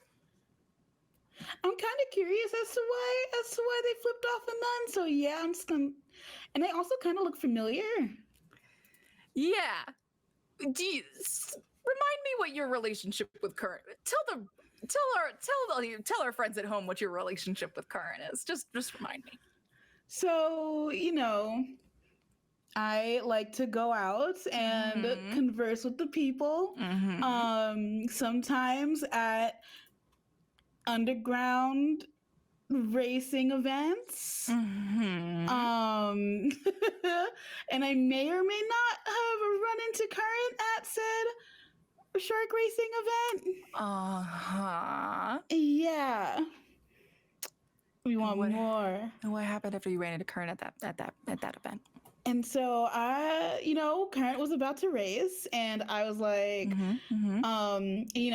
they confided in me about, not feeling the most confident. And I was like, I think you're going to do a great job. I don't really, know what else to do or tell you. And I was maybe a little bit tipsy, and I kissed her for good luck. And did it work? She won. So it did work. It did. I'd say it worked. Okay. And do you think you notice Winona, or do you think you're too busy? You're too in the heat of the attitude moment. I'm real in the heat of the moment right now, and don't even realize that I had done what I had done in a in a holy place. I didn't even realize that there was a nun around, even though I know that there's nuns around. It didn't even compute at that point. Right. Okay. Perfect. So is this just a passing moment as two ships pass in the night? I'm going to let it happen. I'm going to let these two ships pass. All right. They've gone past each other in the night. Eventually, let's see. Gideon, Adriel, and Current. Is there anything else that happens while you are setting up for the procession today? Does anyone tell us what's going on? Like, I think Gideon keeps trying to get the, like, so... Roll me an investigation. Roll me a persuasion check to see if you could get any information out of the multitude of people you talk to today. Okay. How'd we do? How'd we do, gamer? 8. No. And guess what? People are actually, they get kind of annoyed that you ask so much. And so I think that maybe your favor goes down a little bit, but not that it wasn't low already. We don't have to talk about that though. Okay, cool. And then Brian, are you content to let this sort of castle announcement fiasco pass you by? Do you have any intentions of being there? Or are you just going to let the news find you when it happens? I think I'm going to climb a tall tree. Interesting. Is there a tall tree? There would be tall trees in Alpenople, the gated noble city. The gated nobles. Would that put me section. close enough? This happens indoors. You can either be some of the people who like tries to get inside to hear the announcement itself, because like the faithful are being let in, and that could be anyone for all you know. So you could try to get in with the faithful, quote unquote, or you can kind of wait. There seems to be a larger congregation maybe of people at the back of the line who aren't going to make it, who are going to wait at the castle gates to hear the announcement over the balcony.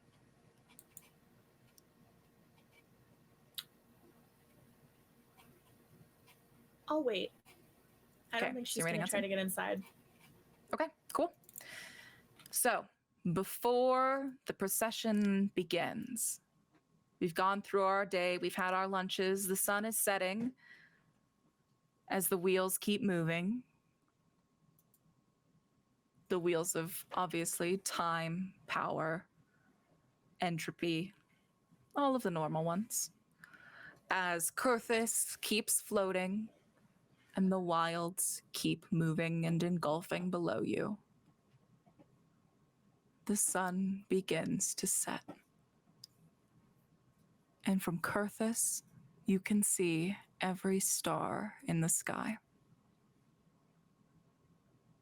And through these big glass-paned windows, the moonlight and the stars, as twilight hits us, cascade over the statue of Discord in the assembly hall in the Osirov Castle. Where are our graduates sat?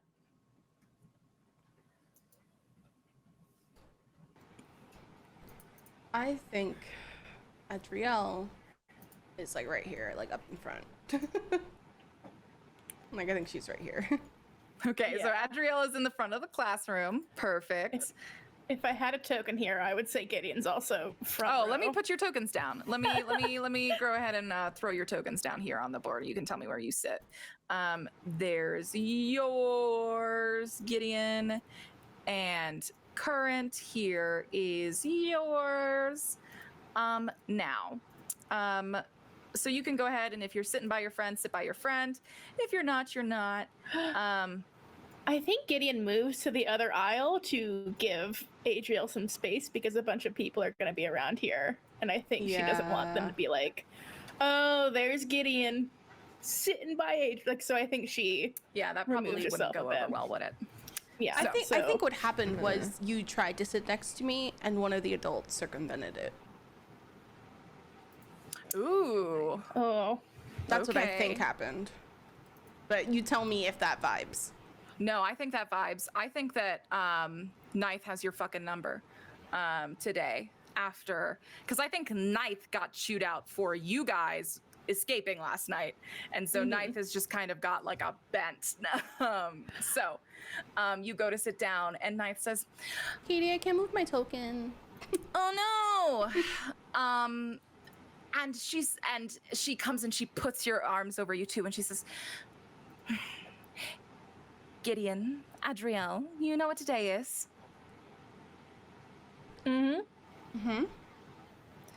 The perfect day for faithful decision making. Now, do we feel that this is a faithful decision that we're making right now? Where I sit, I mean, I'll yes, just Gideon. I'll go. It's fine. Gideon. Adriel tries really hard not to let the disappointment show through on her face. Gideon. Yeah. I'm saying this as a concerned elder. Acts of faith should not be acts of resentment. And if they are becoming so, then we probably need you to speak to one of the hierophants. This has gone on too long, and I'm beginning to worry about your health. What are you talking about? I already said I was gonna go sit over there. I'm fine with it. You're making it weird. But Gideon, it is the fact that you even sat there in the first place that tells me that you still have some inherent unfaithfulness to you. And that's because we know it's not Adriel. So it's you. Of course. But why would you assign us this project together early in the day then, if you didn't want us to spend any time together, Ninth? Well, I want to give you both the chance to show to the elders that you have squashed this. I'm hearing a lot about it. And It's if squashed. It's Adriel will say that and then take a second to compose herself. It's squashed. We're both And I'm- She graduates. didn't come out with us last night. Yeah, She wasn't there. I was She studying. didn't come out. She was studying. You're I right, went out. Gideon. She didn't go out last night. She stayed in and she studied and she pursued her faith. I am pursuing my faith in the next aisle. Does that sound good to you? Great. Now I'll talk. I know, You know the what, Gideon? hierophant I'll talk to you about. Yes, please. Gideon, I know that you think that I could just send you to Alan, your favorite hierophant, and this could be over. But I'm serious about this. You are older than 25. Your apprenticeship is complete, and people would die to be in your position. My tolerance is... It's nearly gone, Gideon, frankly. The problems that you... Gideon, I will see you in Simrel's office tomorrow, and we can discuss it then. Great. Great. Simrel is, to be the last name of the Hierophant of Valak. No, not Valak, sorry. The Hierophant of Valkar. The, of course, house that represents economy and infrastructure. I hate that guy. Yeah, he's not great, is he? He's not got a great look to him, but you're gonna meet him tomorrow, aren't you? I think Gideon's so mad because they really just were like sitting down somewhere and not trying. They were just going to take a seat. So that was When Adriel Yes. sits, there's like a clear line of vision to Gideon. And so she waits until Gideon looks their way and just mouths an "I'm sorry for getting you in trouble." And like looks back to the stage because she just feels really bad that now Gideon has to go talk to the awful hierophant who sucks. I think Gideon would just mouth back, "Don't be," because you didn't do anything wrong. Neither of us did. Neither But of I'll us be did mad anything about that wrong. later. Gideon sits there and just sort of like crosses her arms and leans back. And is just Adriel looking straight ahead. has to her be. necklace off, but is like holding it in her. So for the audience, Adriel has a astrology pendant that's made comprised of a bunch of rings, and so Adriel's just holding it in her hand, like swinging it back and forth as like something to focus on, because that exchange made her extremely anxious. Yeah. And you can't tell if it's the anxiety or the energy in the room as it gets closer and closer to time. You can kind of tell because the more important people begin to trickle in, right? You know that like Current's dad wouldn't be here until right before the ceremony starts. But at some point, Current, where are you sitting in this hall? Have you decided to come back and attend, or has this freaked you out and you're skipping for the day?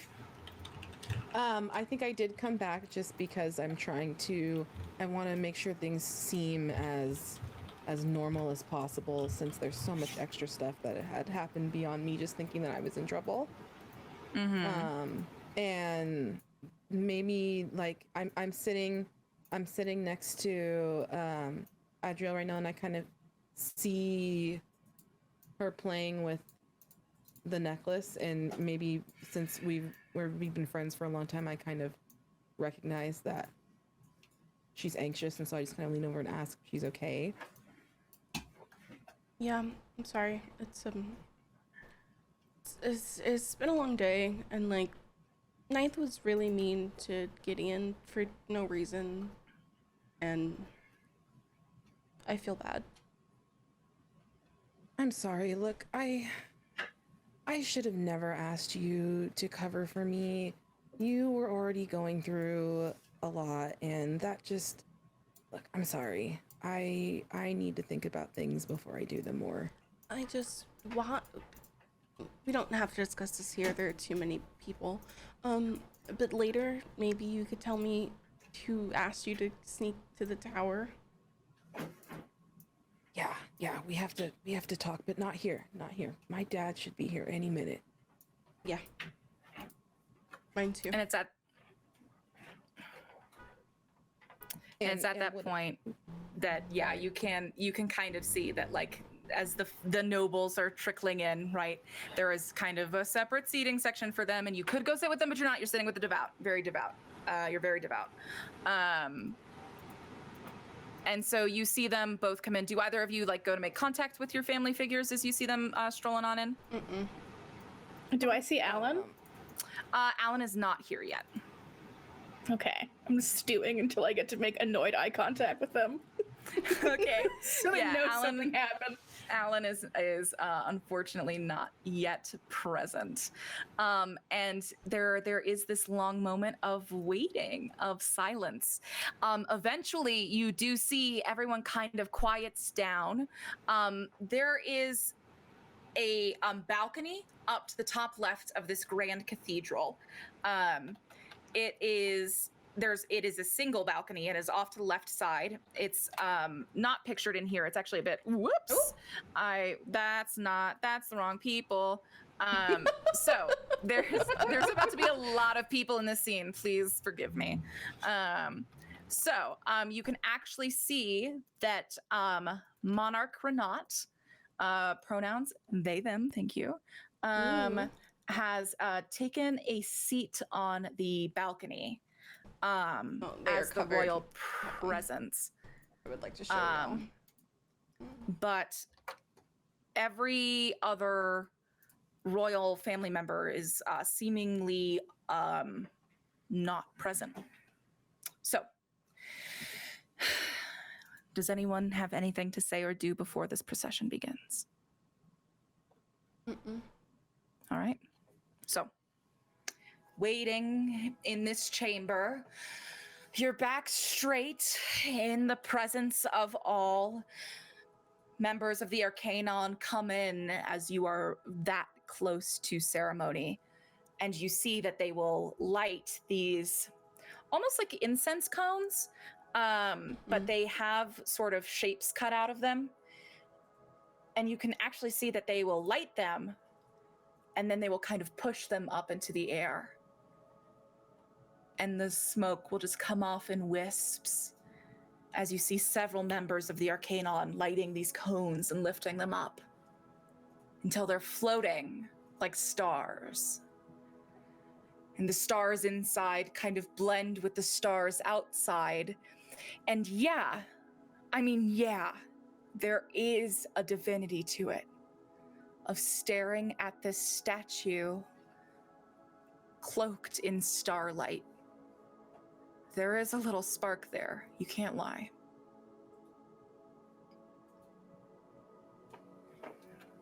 And then the hierophants come walking down this red carpet.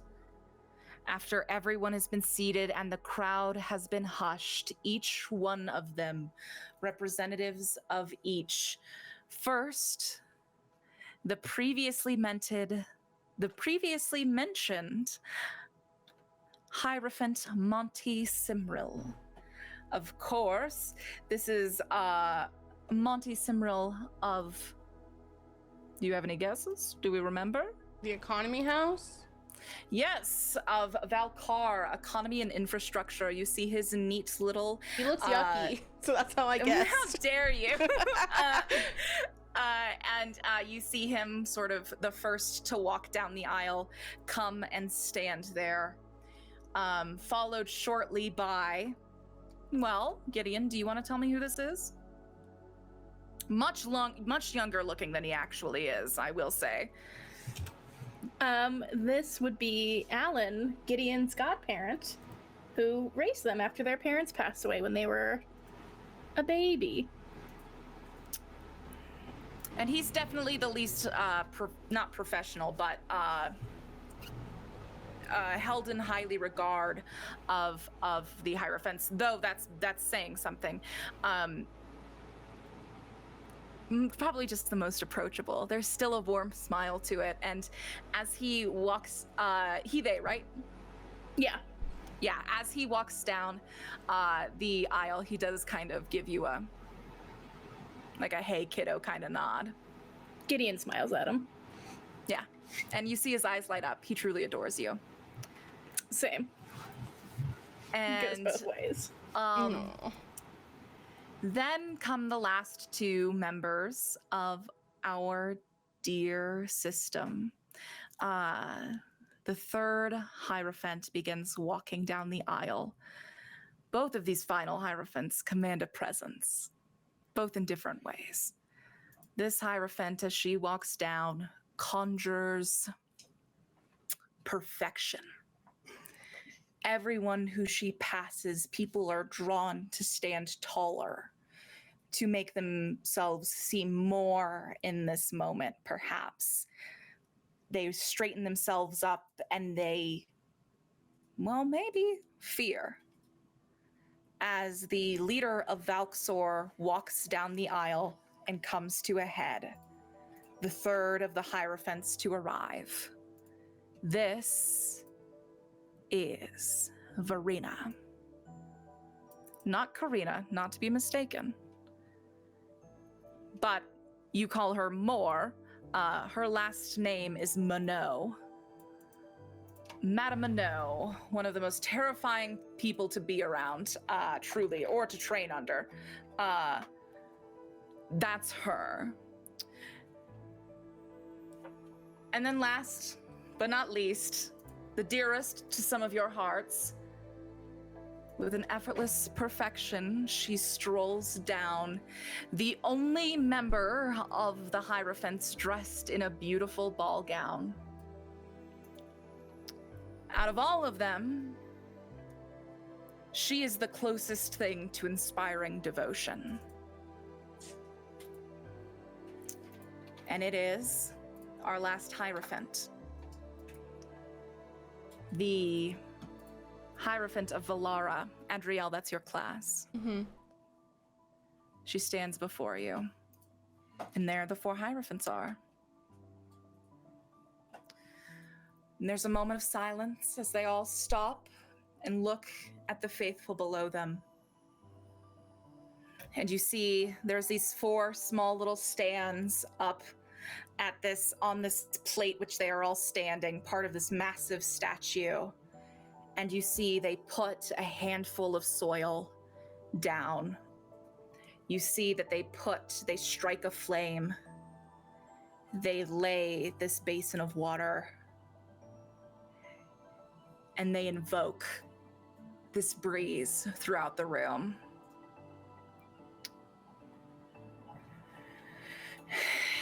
And then stepping forward is Hierophant Minot. She gazes around. She says, "Hello, people of Kurthis. Good evening to our faithful. The Hierophants have been praying endlessly for the Divine to watch over you. But we will do so again now because our job is never over. Please join me." And she bows her head. Does everyone bow their head in return, or is someone being Yes. a bad lad? Okay, cool. I'm gonna bat my head. All right, cool. And bad lad check. Bad lad check for like only bad lad Gideon. Not this time. Not this time. Maybe next time. Maybe next time. I won't bow my head. And you all bow your head in prayer, and you hear the recitation. Is that a word? Who knows words after I've been DMing for this long? She reads out each name of the god. To the Apotheon sisters, Essentia, Abyssa, Moria. To Order, Monarch, Meter, Magistre. And to Disorder, Anpara, Discord, Doxon.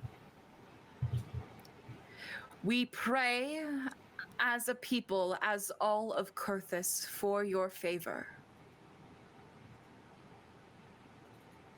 We seek absolution for our legacy, and we ask for your light to shine once more. There's this long silence. And then she raises her head, she looks out at you all again and says, "Now, the 4 Hierophants have had the incredible job, the hard job, difficult job, the necessary job of communing with the Divine to configure who they choose as their next ruler, the next monarch of Kurthis. For every year that Kurthis has been skybound, this has been how we have chosen our new monarchs. Who will rule?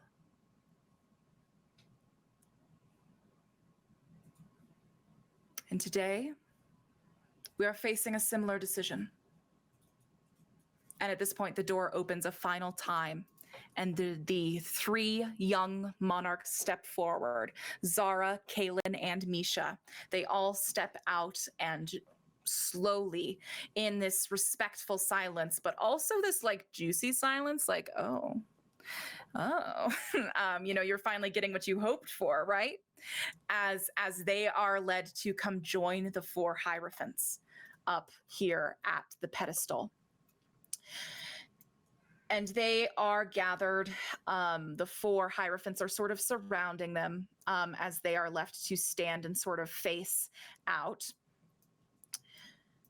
And after they get up here, this nod sort of out to their people, returned by a loving bow. Magistrate Hierophant Minot begins to speak again. Now, that tradition of the Hierophants choosing who the next ruler will be ends here. A shocked gasp goes through the crowd. The ending of tradition? The chaos bar is filled? There's still some left. It's just the color is up, but I'm so scared. y'all got 49 to go before that chaos bar is filled. Now, the Hierophants take tradition, legacy as seriously as any of us. And when it comes to matters of the royal family, of the royal heart, even more so, which is why this decision was so hard for us. But this is not our decision, this is the Divine's decision. We sat many hours, many days, gazing at the stars, at the arcane deck, praying for answers, and they were delivered unto us, and we bring them to you today. With this change could bring salvation. And that is why we must change tradition this once.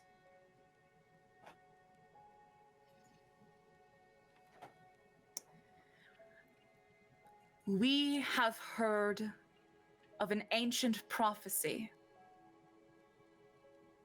that foretells our return to Acrimon.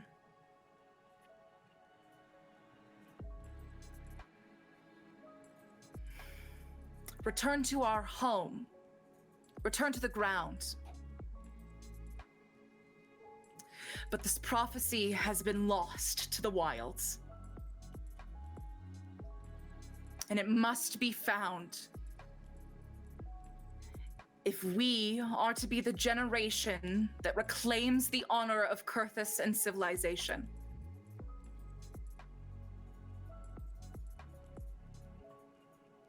We must find this prophecy.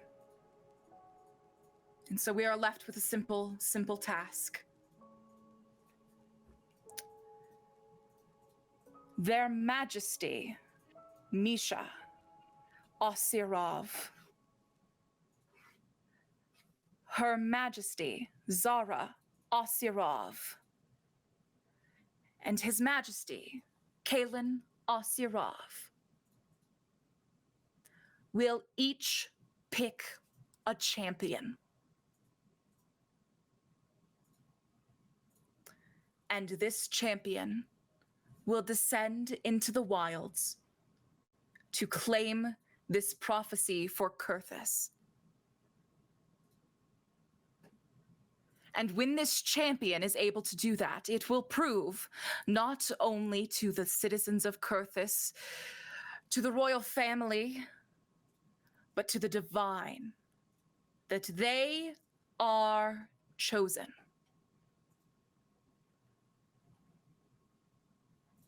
And the monarchs who has selected the correct champion, who has brought us salvation, will rule.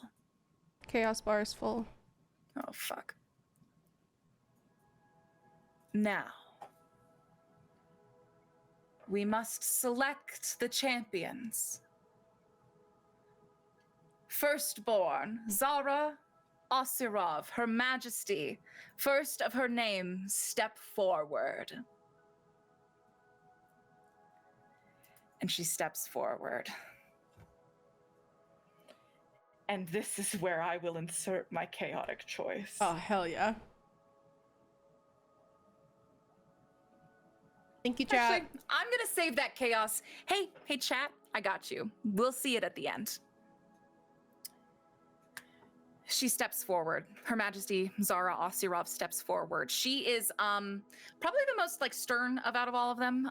You don't hang out with her too often. She probably doesn't want to hang out with you. If we're being perfectly honest. She steps forward and she is asked, "Who do you name as your champion?" And she pauses for a moment. You can tell that none of the monarchs were warned of this.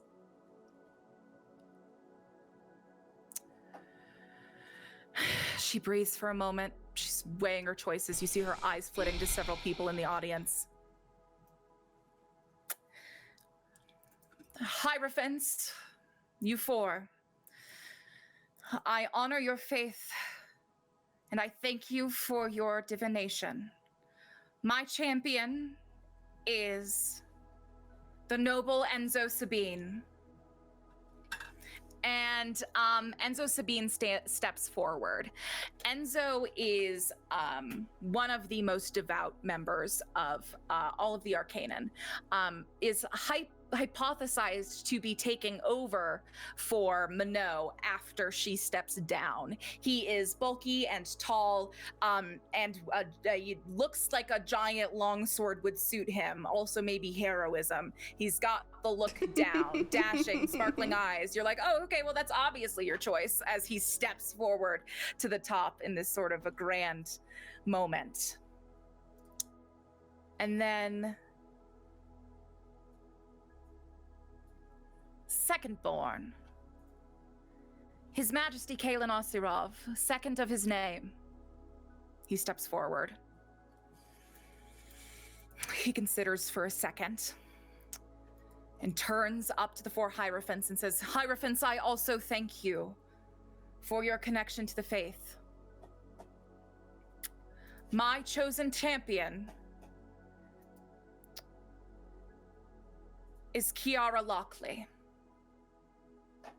Now, this name is only going to register for one person alone. And that person is dear Winona.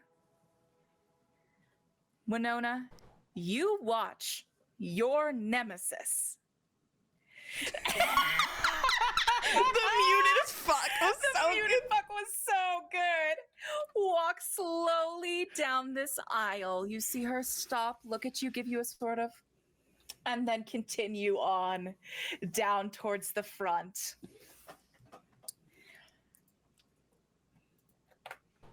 And she goes to stand with the other selected champion. And then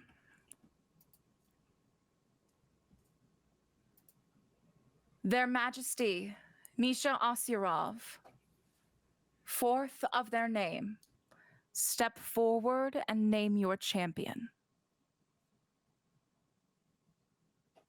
Misha steps forward and casts a long look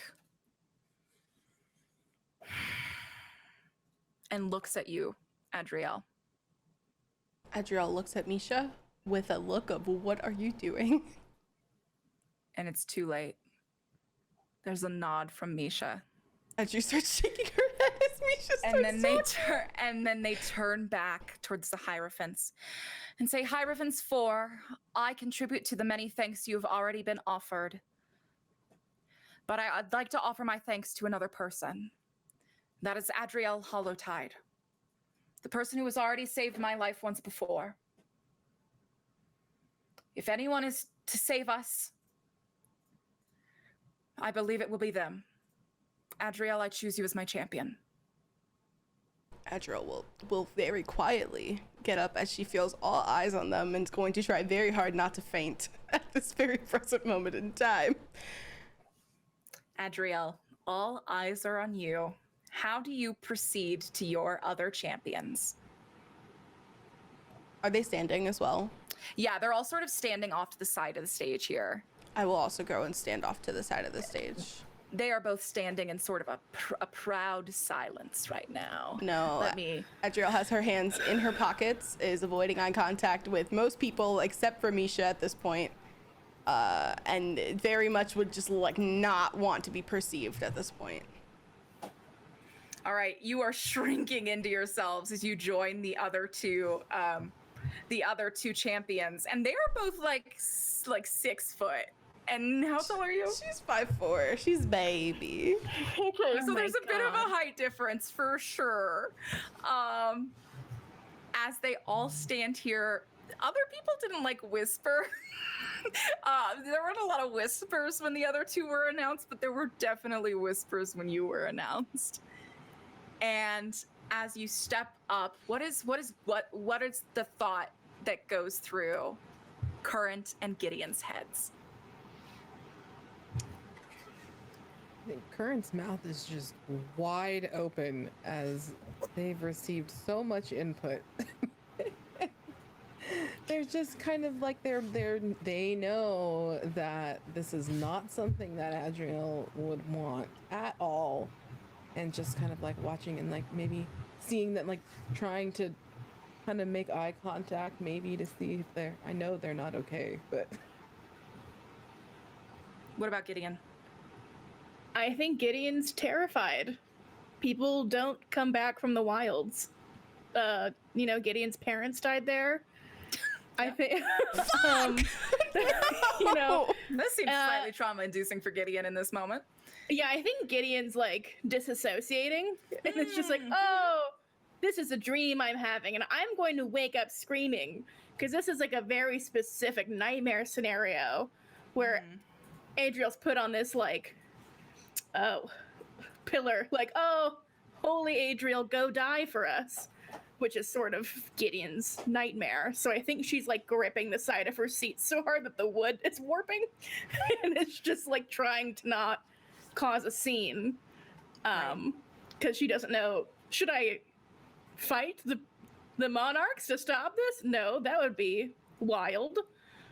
So I just have to sit here and watch this happen because that's what's best, right? That's what I've. Yeah, if you look at Alan at all, they're giving you like a do not fuck with this look. Yeah, I think Gideon just looks scared. Most of all, especially since like you're actually both kind of close to each other now, because Adriel's like brought over to where you're standing, and so you're less than like 20 feet away from each other. Are you so question, where exactly am I standing / is Gideon sitting in the front row? Gideon is sitting in the second row deep, I believe. Correct me if I'm wrong, Gideon. Oh no, I was in front row. I wanted to be front row boy. Okay, so you're front row boy. So you're sitting there, and then the three of you are sort of gathered here. Okay. So genuinely not many feet at all. Cool. 15 to 20 feet. Okay, cool. Great. That's it. That was my only question. All right. And you two in close proximity. There's this sort of silence in the air. And then, of course, the hierophant speaks up once more. And she says, "Champions, thank you. The divine has always known it was you. You may choose your party, gather any equipments the Arcaenon or the royal family can afford you. You depart in 24 hours' time." And that would normally be where I end this session. Oh, it's chaos time. Oh, But my little chat has asked me for some chaos. They keep calling you Daddy May or Daddy KM. Which one would you prefer at this point? May. I don't know yet. Let's try both until I vibe. Okay. But Because they will call you Daddy. This is all you've asked for, and they are willing and wanting and willing to fulfill that for you. I'll die for my sins.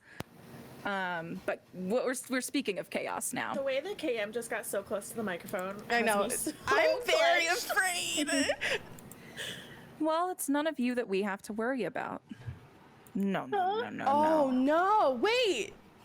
All right. Well, I'm gonna swap cameras while we. oh wait. There's someone else to be worried about right now. It's not quite who you think it is. No. Karina's actually having a pretty good time. She set like one building on fire, and I think she called it a day after that because the smoke got in her eyes. Still a building. No. I'm worried about a certain captain No.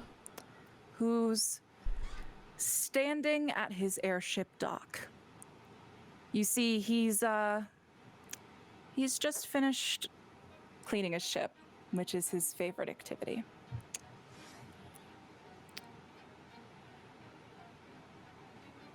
And we watch as he takes the polishing rag and puts it in the pocket where that small slab of stone used to be kept.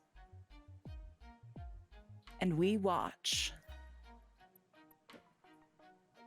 as 3 guards step out from the shadows. Say, "Now, Erd Reader, put your hands up. You have been found guilty of treason and will be taken to," and the standard "put your hands up." You see Captain Reader kind of put his hands up like this. Say, now, I don't know what you've heard about me, but I don't have what you're looking for. Captain Reader goes to turn around. As he turns around to look at these guards, we see those exact 3 guards clutch at their necks and pull their hands away with dripping blood. And the 3 guards collapse on the ground. A single figure behind them, cloaked, a scythe in hand. This cloaked figure points the scythe out and says, "Where is it?" Captain Reader, a bit scared now, puts his hands up, says, "I don't have it." And the figure goes, "Wrong answer." And we hear a slash. And that is where we're going to end tonight's session. Fuck off. Uh-oh. I'm stressed. Captain Reader's in a pickle. Captain Reader's dead. It doesn't matter. It doesn't matter if they're in a pickle. They're dead. Oops. Well, I love I'm that. sorry, was chaos is supposed to be fun for me, right? That's the point? I guess. Thanks, chat, for buying us snackies and also giving KM some fun, I guess. Thanks, chat. You snuffed out a life. Way Yeah, to go. thanks, chat. Well, It's your fault. I figured like chat might want to know what it's like to kill a man, and so I figured like their sword. That Sky Pirate's love is on your hands.